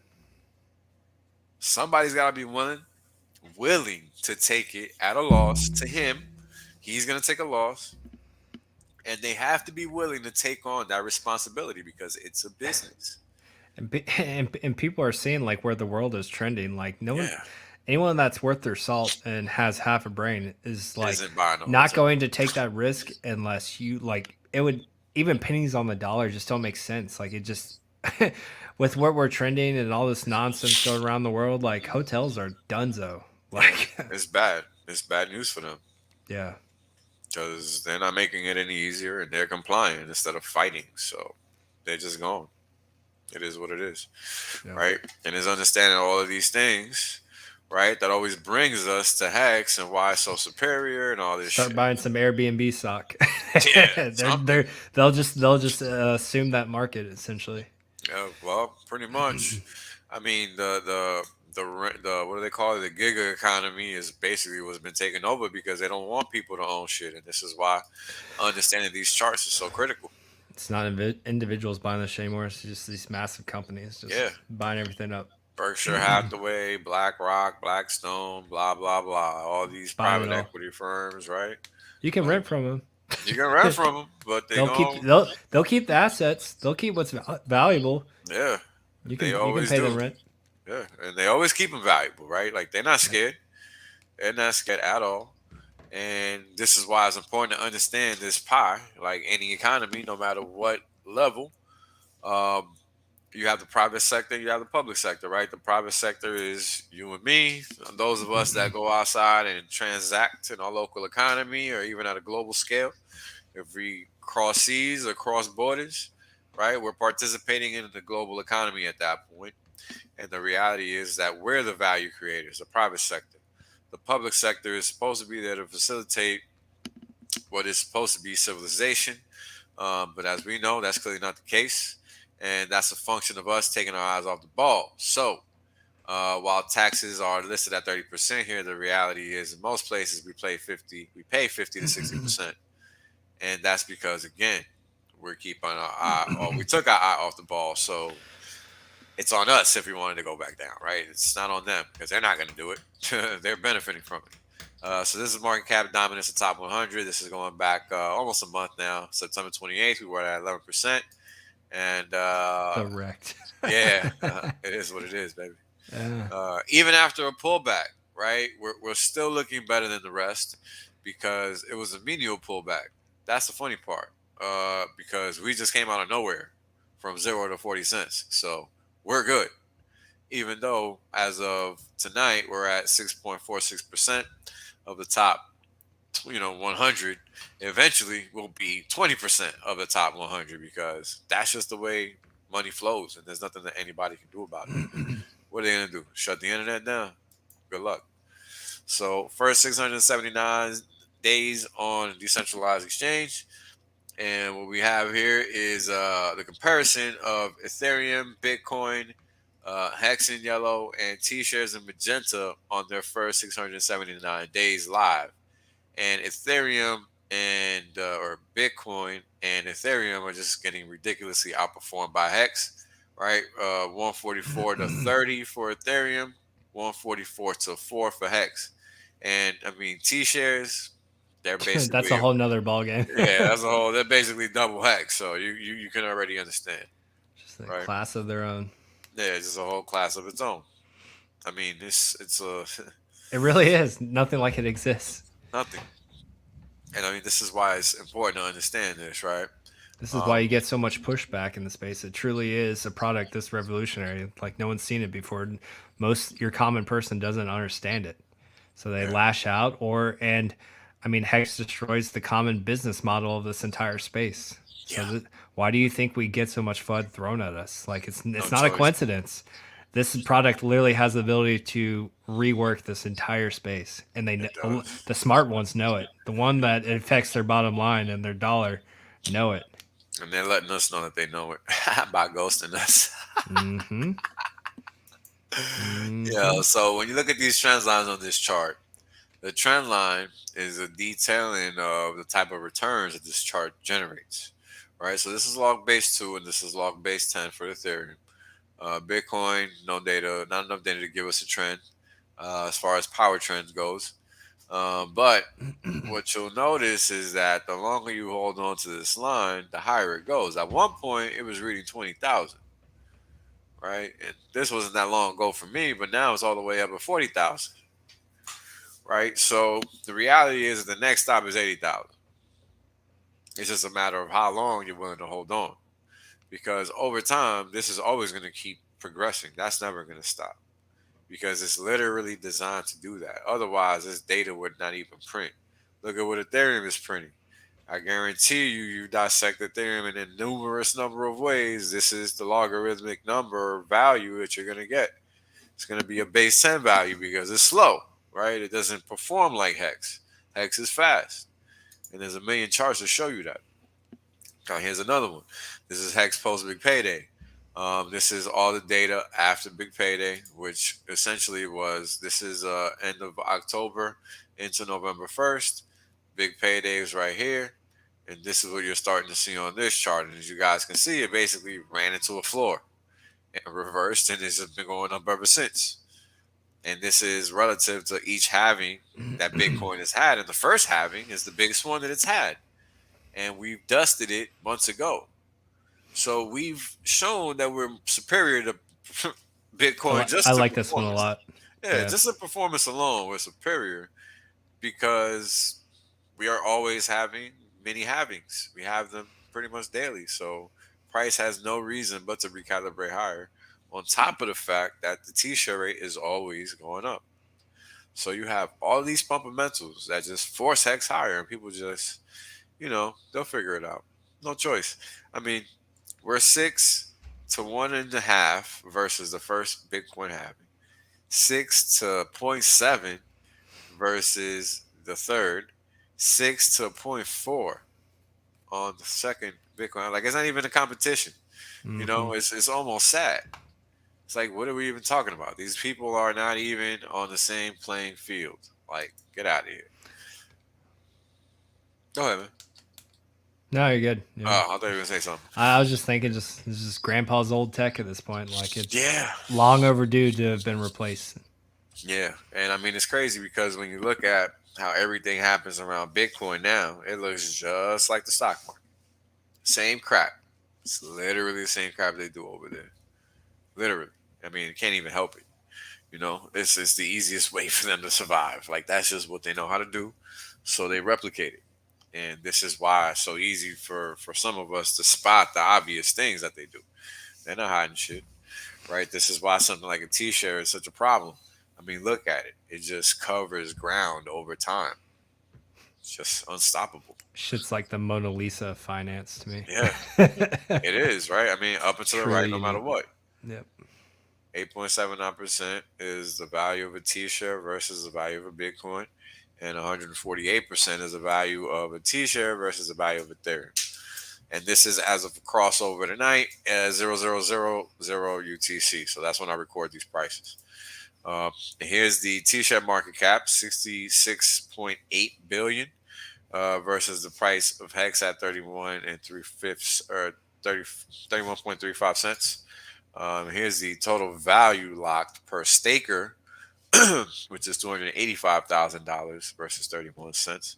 So this thing is just up there, and it went all the way up to 500 plus thousand total value locked per staker. This is crazy, right? Because that stake account is always going to grow, but the price is always going to grow. So we're going to see some divergences between the values of the total value locked per staker and just how the price of Hex moves. So it's going to be interesting because it's not going to make sense sometimes. Like, look at how this didn't move like the price did, right? Like, this was kind of laggish relative to what the price did, but that's because whoever that was buying wasn't really staking, apparently. Right? At least it doesn't look like that. So we'll see. This is a little bootleg stock to flow tracker. What we have here is the dollar cost of a T-share, the dollar cost of 10,000 Hex, the actual T-share rate in the system, the APY that's been printed by the system today, and the percentage of coins staked out of all of the coins, right? Not the circulating supply, but all the coins in existence. So the total coins. Oh man, it's so low, Wells. What Yeah. gives? No one wants Right? no one wants free money. I don't understand. Yeah, I mean, apparently not. Like, there's some sort of entity out there that holds majority of the coins liquid. Oh, it's gonna rug us any day, though, I'm sure. So it's probably not a good thing. Yeah, it's probably a horrible thing. I'll just collect my 40% APY in the meantime. I'm upset that I'm getting so much APY. I wish somebody would come and take some of that APY from me. It's so crazy. Disgusting. Why? Why? Why? Why do I want all these gains? This is crazy. Please come and take some. I can't enjoy them all at one time. Like, it's so ridiculous, right? Like, man, I know Richard always, like, on some of his like self-help videos back in the day, he talked about how games are just like a net negative and wasted time and all that stuff. But man, the game theory that he did come up with Hex and T-shares and this whole system, like, I like to think it probably came from some of his gaming background back in the day. Man, this thing is just engineered to perfection. Pretty crazy, right? It is pretty crazy. I mean, just to stare at all of these elements on one chart, they just look like they make sense all on one chart. And what's funny is, like, you're known for these charts and you get a lot of credit for them, but man, like you still don't get enough credit for these charts because they are truly original, right? Like the data that you've collected and that you're telling a story with these charts, like most people cannot do that. And it goes back to your math background. It's like being able to take the data and then paint a picture with it that people are able to see what's going on. That's not easy to do. That's originality, and that kind of stuff is very hard for most people to grasp, and most people, 99% of people, can't come up with like these charts that you create. And that's why I really like when you come up with like a new one. You're like, guys, I just got a great idea for a chart, and then you come up with something like this. Like this shit is just as amazing as like coming out with T-shares and all these original thoughts. I'm telling you, man, like I don't know about all that, but most maybe. most people cannot do this stuff. Like me, I can never come up, my brain doesn't work this way where like I see these data points. I'm like, this would be amazing to compare and paint the story. Like this, your graphs are truly original. And like, this is why, like, I love our community because you have your mix, right? Like Gerardo's got some of the best TA in the game, but like I truly appreciate something like this because what other community has a whales only that can come up with these original charts like this? Like it doesn't exist. And then you have the beautiful product to go along with it, like where nothing like Hex exists. So you get to come up with these really cool, amazing charts that all just comes down based off math. Like it's pretty cool what you've done. Like do it how with many Bitcoin. how many would you say you have in total? Like it's Oh, I must have like 50 charts, bro. I don't show them all. that's wild, man. Uh, That's absolutely wild. It's crazy. Each one tells a story too. Like, Yeah, they do. Look at the next one. This one, I've had it for a long time, but I knew I couldn't show it because all this shit wouldn't make sense. looks But- like radio frequency at Yeah. first. But Yeah. now that we got this shit here stabilized, and we can talk about it because it's like, well, what the hell was happening here? Talk about it. Yeah, and all this is you got the T-share rate, which is this magenta color, and what I call the forward T-share rate. Now, what's the forward T-share rate? Well, the forward Do T-share tell. rate. Took it out of my mouth. That's the literal T-share rate that you're paying for when you're buying and staking Hex at every night at crossover. So right now, these values were recorded at crossover at 0000 UTC today, right? So that leads us to this T-share rate. How do we know? Well, let's see. 6059.26 or something, I think it was. 26 divided by 3135 and something or another 49. 49. That gives us 1.93247, right? So you multiply that by 10,000 because it was a base rate. That gives you 19,324.76 rounding up. Gives you 7.5 or 2.5. Did I do that right? Yeah, 2.5. So that's the difference. Now, what was happening back here was that the system had a lot of inflation in it. Mm-hmm. So what that means is, if you think about it like this, the foundation wasn't solid enough yet for you to stand on. So what that led to was a lot of opportunities to extract value from the market, which is what the blue line shows when it's below the T-share rate, right? So anytime you could pick up T-shares, Those are below, your opportunities. correct. Yep. And the way they are represented That's so cool. nowadays, yeah. So nowadays you don't see that at all, right? So we'll go to the next chart, which is zoomed in. So again, the blue line is letting us know that when it's below the T-share rate, which is this magenta line, it's time to scoop them up. But what I've created was a little line that I call the T-share basis, which is just the difference between what you're paying now and what the system is forcing you. With the It's- forward T-shirt. yeah, what the actual T-shirt rate is. So, and as of today, it's 233 hex. So, if you bought and staked hex anytime within the last 3 hours, this has been your T-share basis. You've overpaid by 233 hex for every T-share, Not bad. which isn't bad, Nope. but the system is forcing you to pay it because that's the value. The system is deciding that because it's a market. It's not like decentralized shit we're used to where you have an exchange forcing this value. This is actual supply demand dynamics. That's so cool. It's crazy, right? That's so cool. It's crazy. And anytime the value is above zero for this yellow line, that means you're receiving that value from the market, which is hard to come by, as you guys can see, because it's Mhm. been a while, right? Yep. And that would imply that this line is below the magenta. The blue line is below the magenta, which leads to the yellow being above the zero.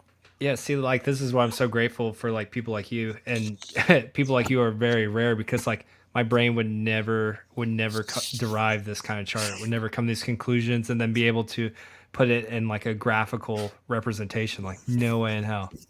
It's crazy. And This it's so cool, so cool to what I actually do, man. look at it. Yeah, This is what I do on a Tuesday when it's I a have gift. nothing to It's do. a gift, man. It's a fucking gift. Appreciate it, bro. 'Cause For this is what I do when I'm it's a bored. gift that you have and that you share with the community. Like it's amazing. I mean, Thank look you. at this chart. This chart is crazy because this is the chart that like woke me the fuck up. The woke chart. This shit. This Yo, chart's woke. Look at this. This is orange line is the payout per t-shirt sum line. So this is letting you know how much hex has been paid out for every single t-shirt in existence. That's it. Right? So we're almost at 3,000 hex per t-shirt. 2,965.782 hex per t-shirt. And the price never ever wavers in regards to that line. Weird. It Just just follows it. Yeah. Like So man, that's weird. It's like it's telling you where the price of hex is going. almost something like that, Yeah.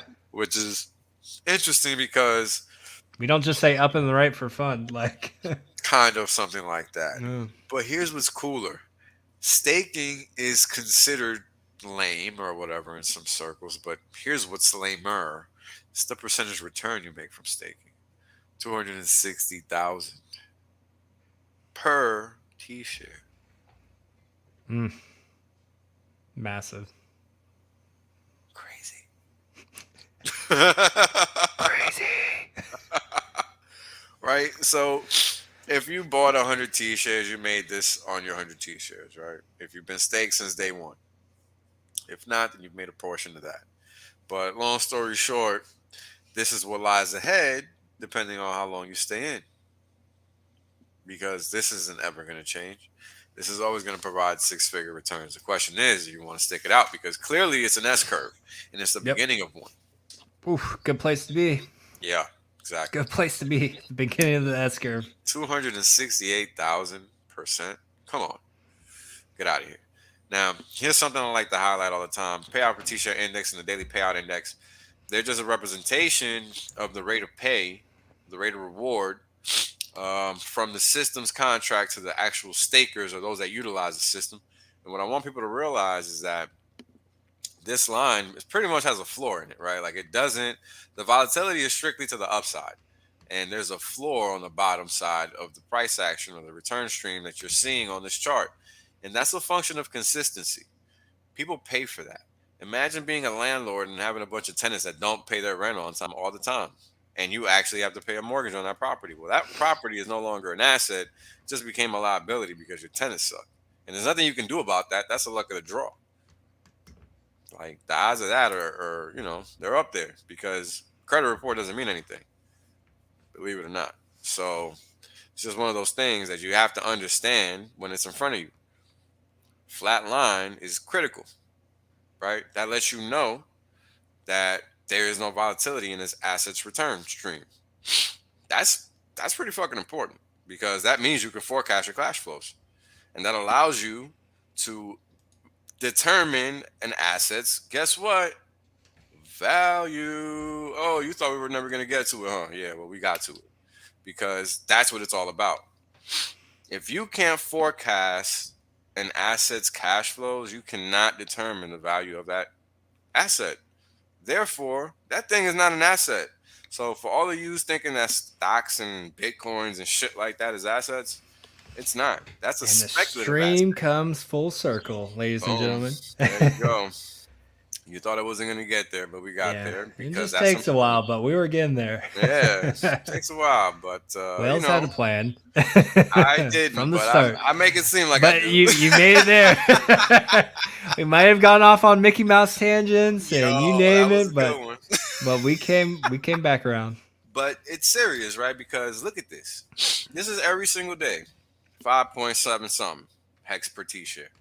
and that has a dollar value attached to it because that's how we quantify value. Look at This those is the outliers. system. Yeah, and Love this is those. and those outliers are what? Where are they going? Only Ooh, up, tasty.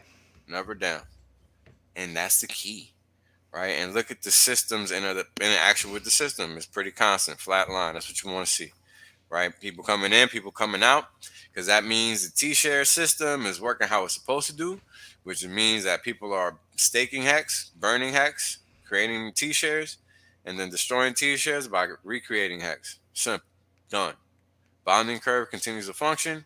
Price continues to go up and to the right because that value proposition, the T-share rate, continues to do its thing by going up and to the right, right? Whether Because you like it or not. whether you like it or not, exactly. Because this is the payout per T-share average. The orange is the payout per T-share average in 28 days, and this is it in 55 days. So in all time, we're at 4.29 hex per T-share, payout per T-share. 28 days, which is the orange line, we're at 5.782. Makes sense. We've been at 5.75, 5.78 for the past 30 days or so. Past 55 days is creeping lower, right? As we can see here from 6 down to 5.9. And as time continues to progress and we continue to stay down in this 5.75 range, you can expect it to keep collapsing lower to 5.8 and so on and so forth, right? But the interesting thing is that as that keeps happening, that's going to be a function of supply demand. So that means a couple things. We're going to continue to see this trend, right, apart, unfortunately, which means that this is going to continue to trend negative because there is demand in this market for its supply. Now, wait for it, Molly, because I got some gangster charts that you probably haven't even heard of yet. And they're coming. Now, this is expiring shares, and as you guys know, or maybe if you don't, the expiring shares is what determines how fast a T-share rate is going to appreciate, right? So the more T-shares, or the more shares that expire in the system, the quicker the share rate system reprices, recalibrates, and moves the value of the system higher. So that's what we're seeing here across time. You were looking at September at first, September 28th, which was a month ago, and we had 15% of the stakes there, 45% of the stakes in October. And fast forward to this month, to tonight, you got October with 35% of the stakes weighted. This is weighted, right? And here for November, we're already at about 45%, right? And then you drop down to 20% for December, whatever that is for January, 18, and so on and so forth, right? So it's a scaled representation of the percentage value, and realize that the rest of these are like zero.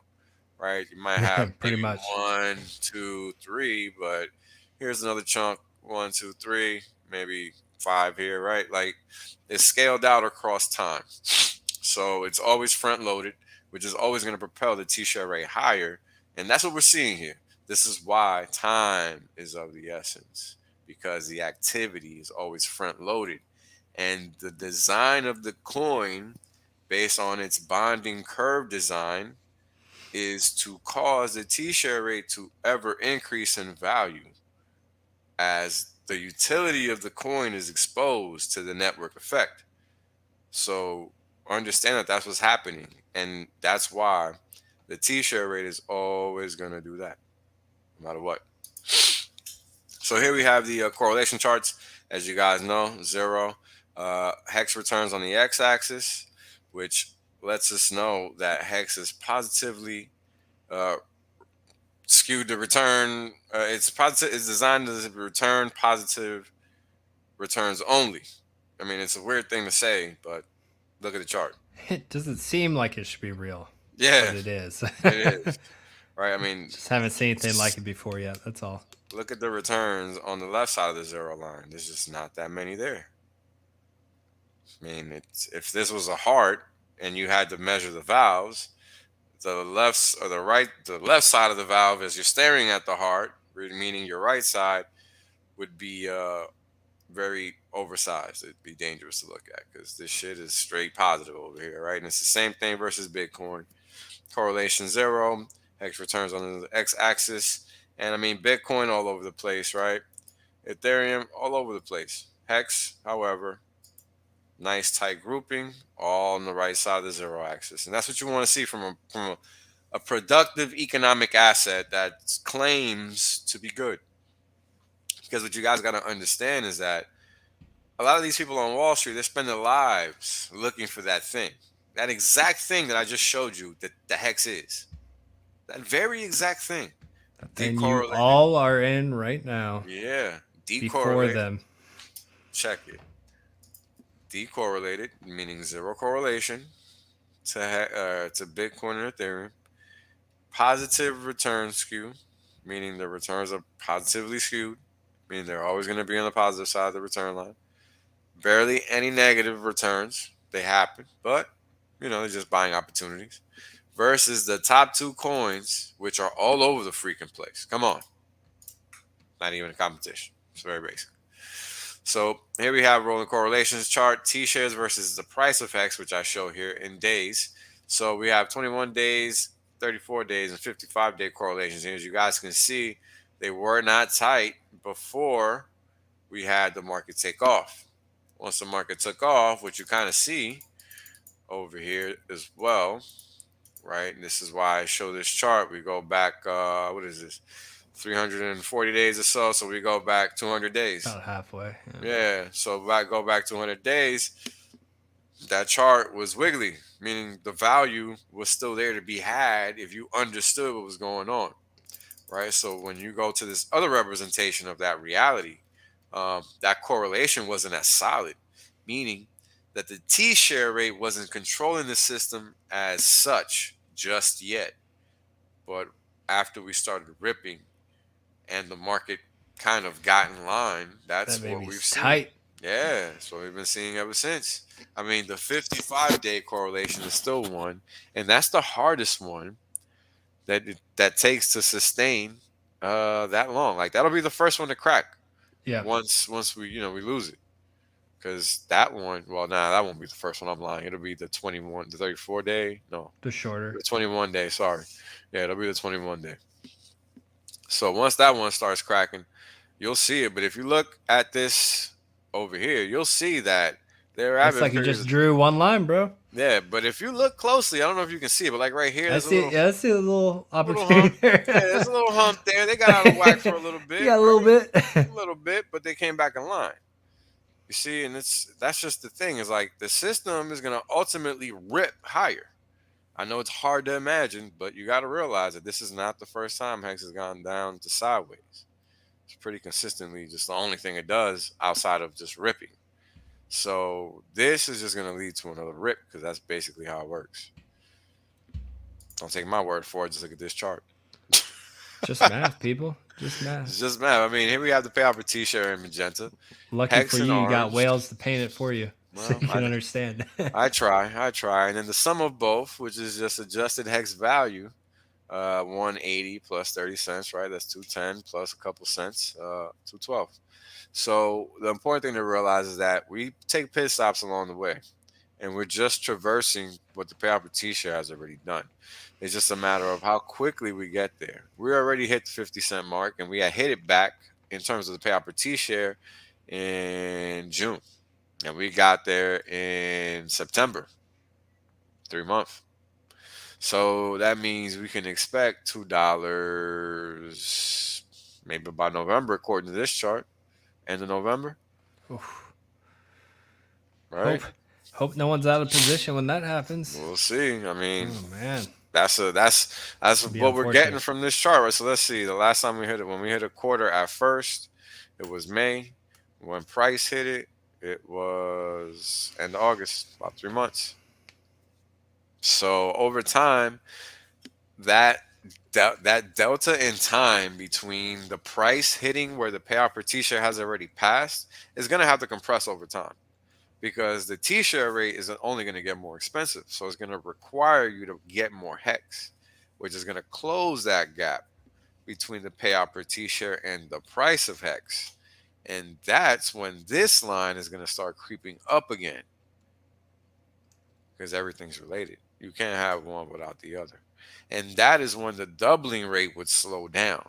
Once this line starts to creep up, that doubling rate slows down. But at the same time, all this is the inverse of the payout per T-share, or the payout per T-shirt that you see on a daily basis. Now, how do we know that?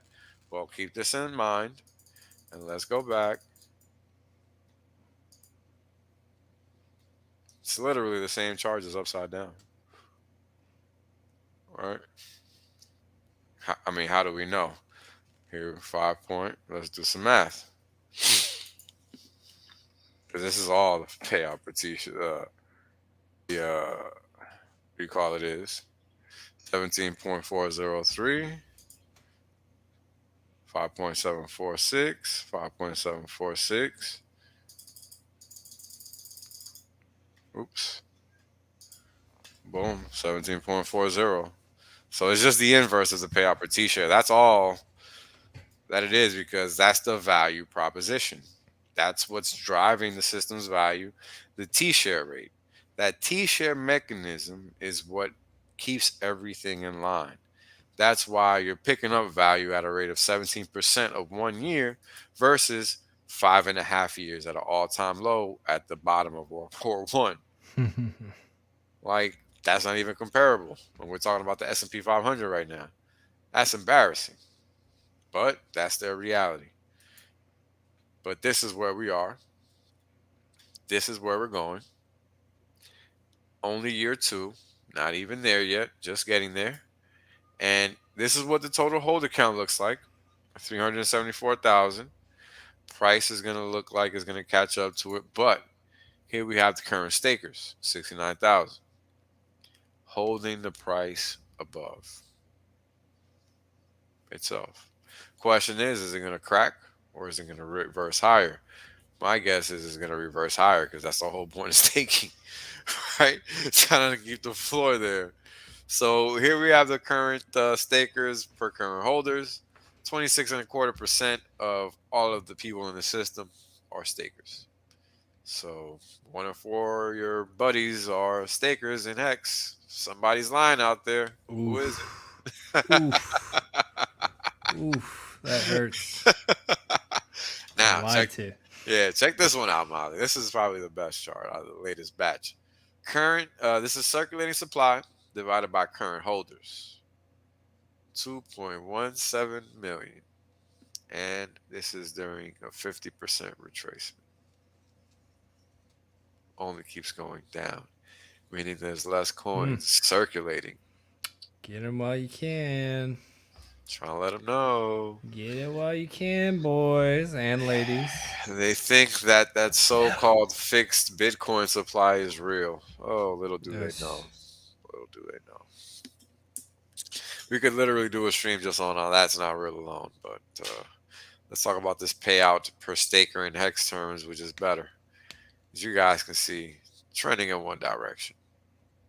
In that direction, be down. So, if you want to get a piece of your nugget, or a piece of this nugget, suggest you get your pickaxe and get the digging. Chip it off now while you can. It's disappearing. I mean, when I came in, 330, it was around here. All right, so it was still above 2,000. I didn't know any better. I wasn't taking advantage of that. I probably staked properly maybe 100 plus days later into it. Still above 2,000, but it's still not the same thing once you fully understand, like, all the way. It's crazy. It's super crazy. Only 917 Hex available for payout per staker. And the stake account isn't going to slow down. It's only going to go higher. So that's a function of the decrease. Virality, adoption, it's just how it works. All kinds of shit. Yeah, just all kinds of shit. Here we have the staked Hex per staker, current staker, 909,676. Now, as you guys can see, this is again trending downward. Weird. You would think it was a scam. But apparently people just actually really want to buy this and stake it. Because guess what? It's an actual smart contract that works as such. Oof, who would have guessed that? Kind of crazy. So here we have the doubling chart. Now, I'll break this down a little bit. The last time we doubled was September 9th, 2021, per Richard Hart. I pushed this one out all the way to 833 days to ensure that both of these doubling cycles ended at the same point in time. That's the only reason I picked 833 days, nothing special. So we have the actual, which is in blue, which is every 49 days, which is based on the last doubling point, which gave us a what was it? 21 21 months divided by 13 doubles, which ultimately gave us 1.63 something or another, which multiplied by 30 and ultimately gave us 49 days. So that's the doubling rate in terms of actual velocity of prices right now, versus the base rate, which is every 64 days, which comes from multiplying this same value here. Let's do that, multiply by 365, 63 and a half days. So I just made it 64, rounding up, give us an extra day. Little cushion. Yeah, a little cushion. So by this definition, we have until November 12th before we see 93 cents. So that's what should be happening by then, assuming this math all holds true. Now, that isn't to say it can't skip a cycle and hit $1.85 instead of 93 by November 12th, with respect to whatever that date would be, plus 64 days from November 12th. So what would that be? Like 2 months from November 12th, so January 12th, so around there. So that's not to say you can't see price run up into that date, right? Like, you got to understand, this is just a model. Hex went sideways for 6 months, really, until big payday, because of this viral move. And this is what happens when you get viral moves and logarithmic based systems that are designed to function off time, right? Like, you see this 45-degree angle here for a reason. I don't think that's by coincidence. I think that's how the market is designed to move. And when it gets these kind of moves where it's vertical, then it has to catch up with time. Yep. That's ultimately. You better hope you're in there before that move. Yeah. Otherwise, you're gonna be bitching. Yep. Whole lot of pain, man. Whole lot of pain. That's one thing Hex teaches you. Oh yeah. Get in yesterday. Patience is a virtue, baby. Yeah. Patience is a virtue. Because otherwise, you're just staring at charts going sideways, right? Yeah. Might or might not be.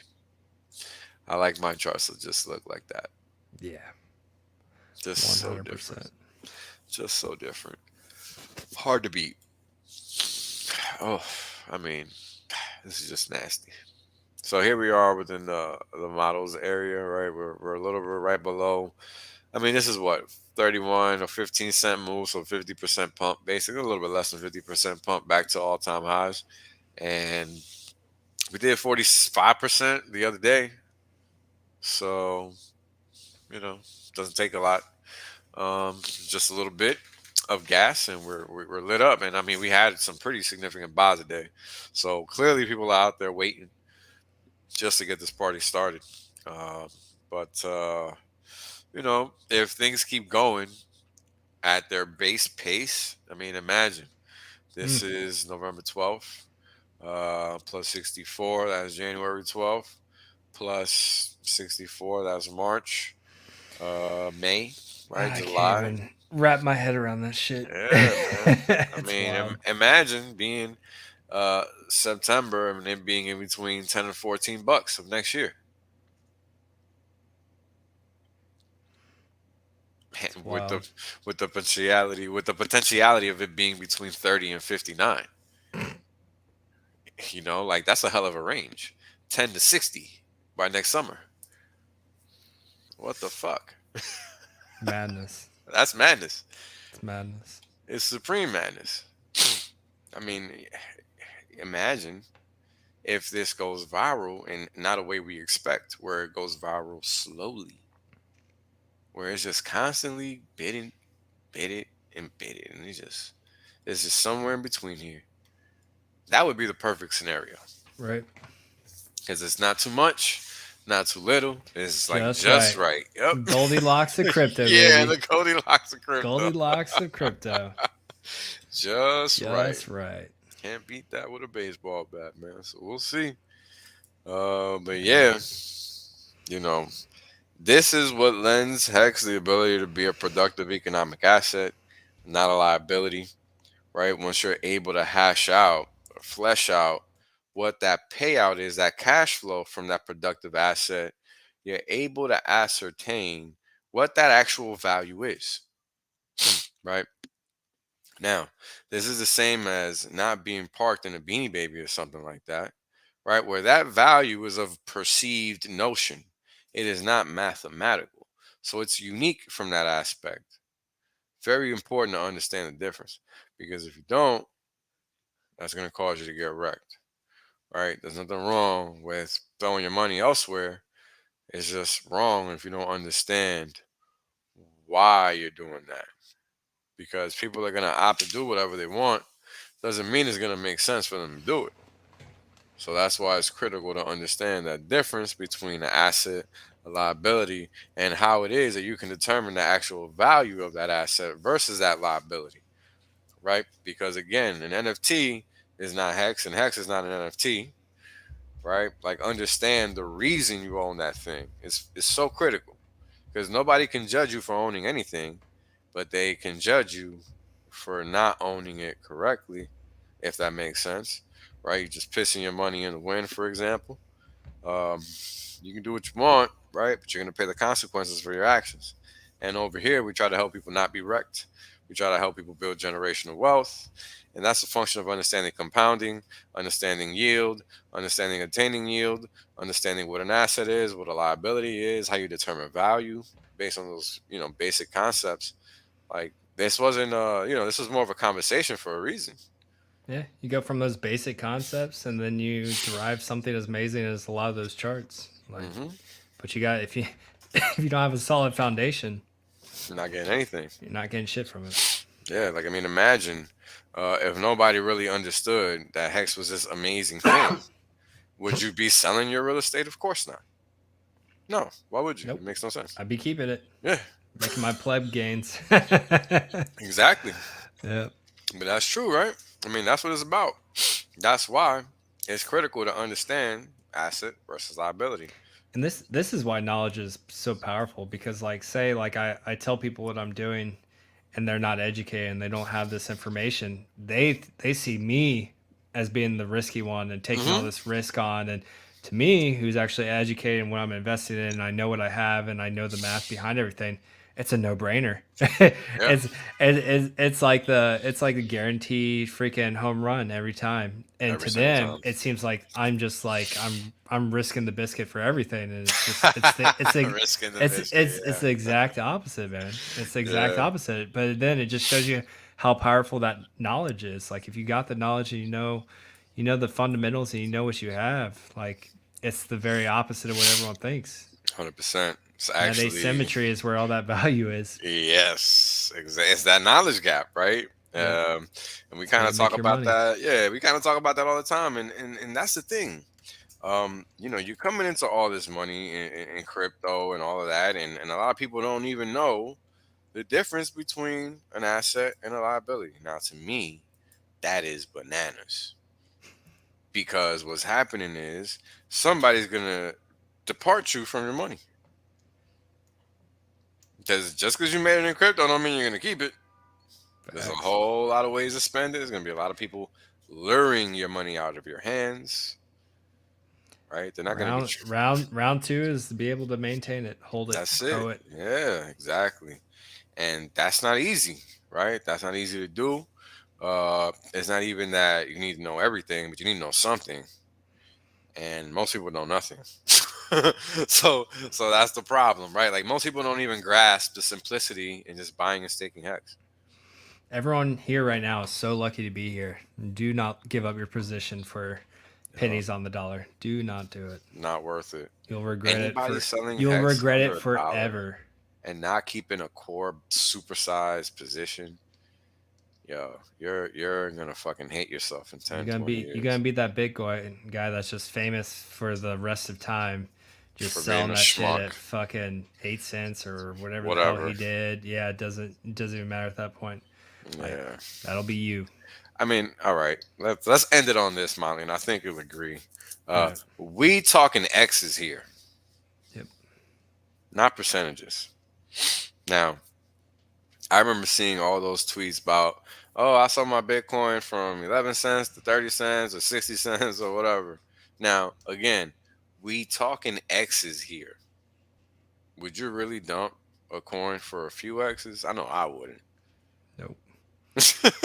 Dude, it's funny because like I'm looking at purchasing some real estate in some of these Caribbean islands, and it's so funny talking to these people that manage the real estate out there, and they're like, yeah, it's really booming out here. Like in 3 to 4 years, you can get double the price of your real estate that you bought 5 years ago or whatever. I was just like, yeah. And it was funny because I was on a call with like Wave 3 TV and Wendy's for Tendies, and Wave goes, he's like, we like to make like 10x plus, like, and it's so funny because like it's true, because everything else just there's no it's value lost to us going into any other asset class.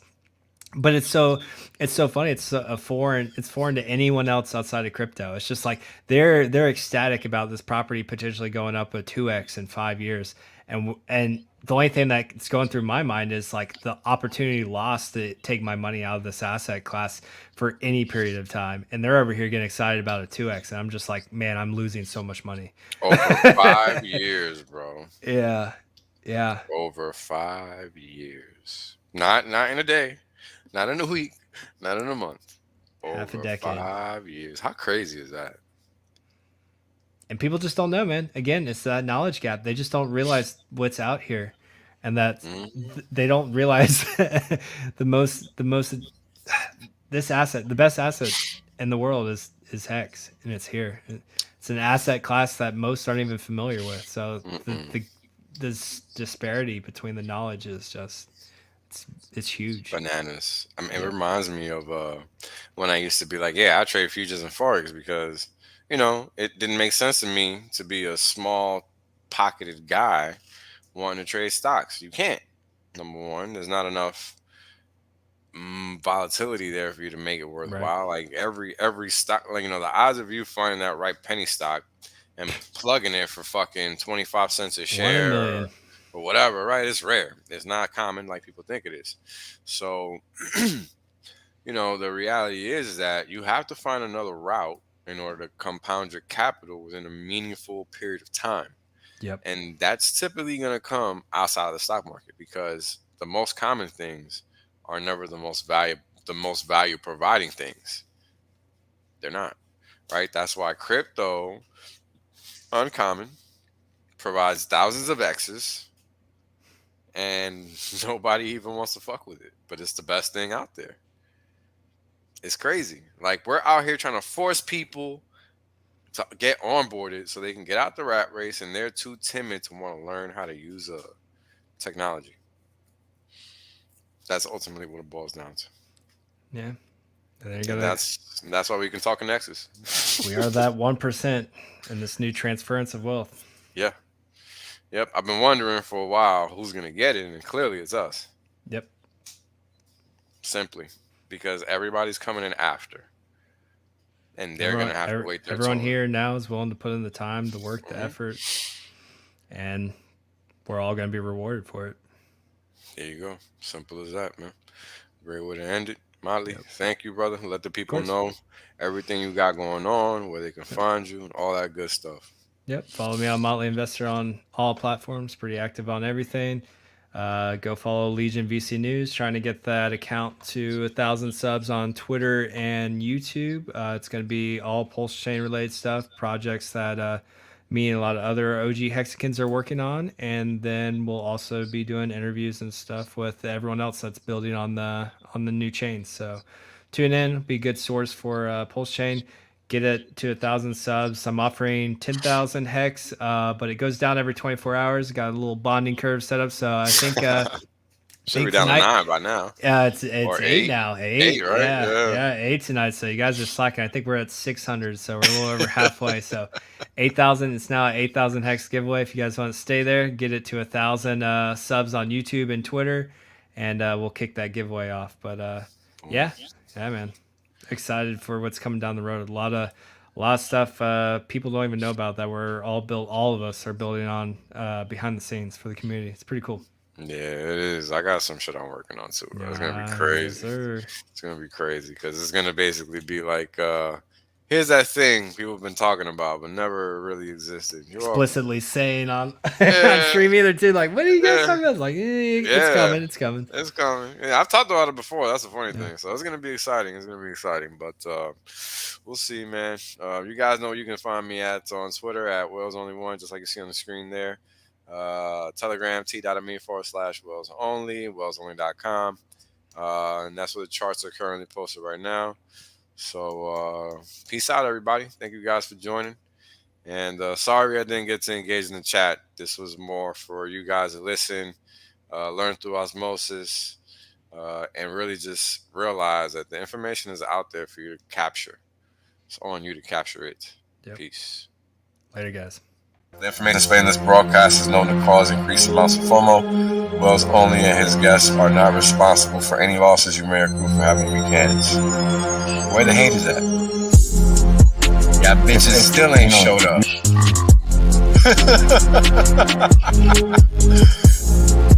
And now, right, we got Hex. Flawless uptime. People thought this was a joke. Now they're mad at the chart. It's lullaby music, really, right? It's hard to believe that something like this exists. I get it, but you just gotta come to terms with reality. It just exists. Nothing we can do about it.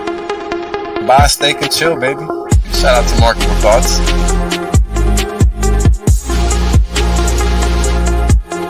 You can't get this kind of shit for free anywhere else.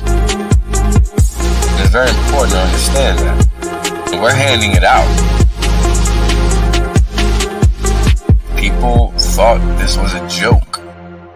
Now they're mad at the chart. So much luck, once again, because the facts don't give a fuck.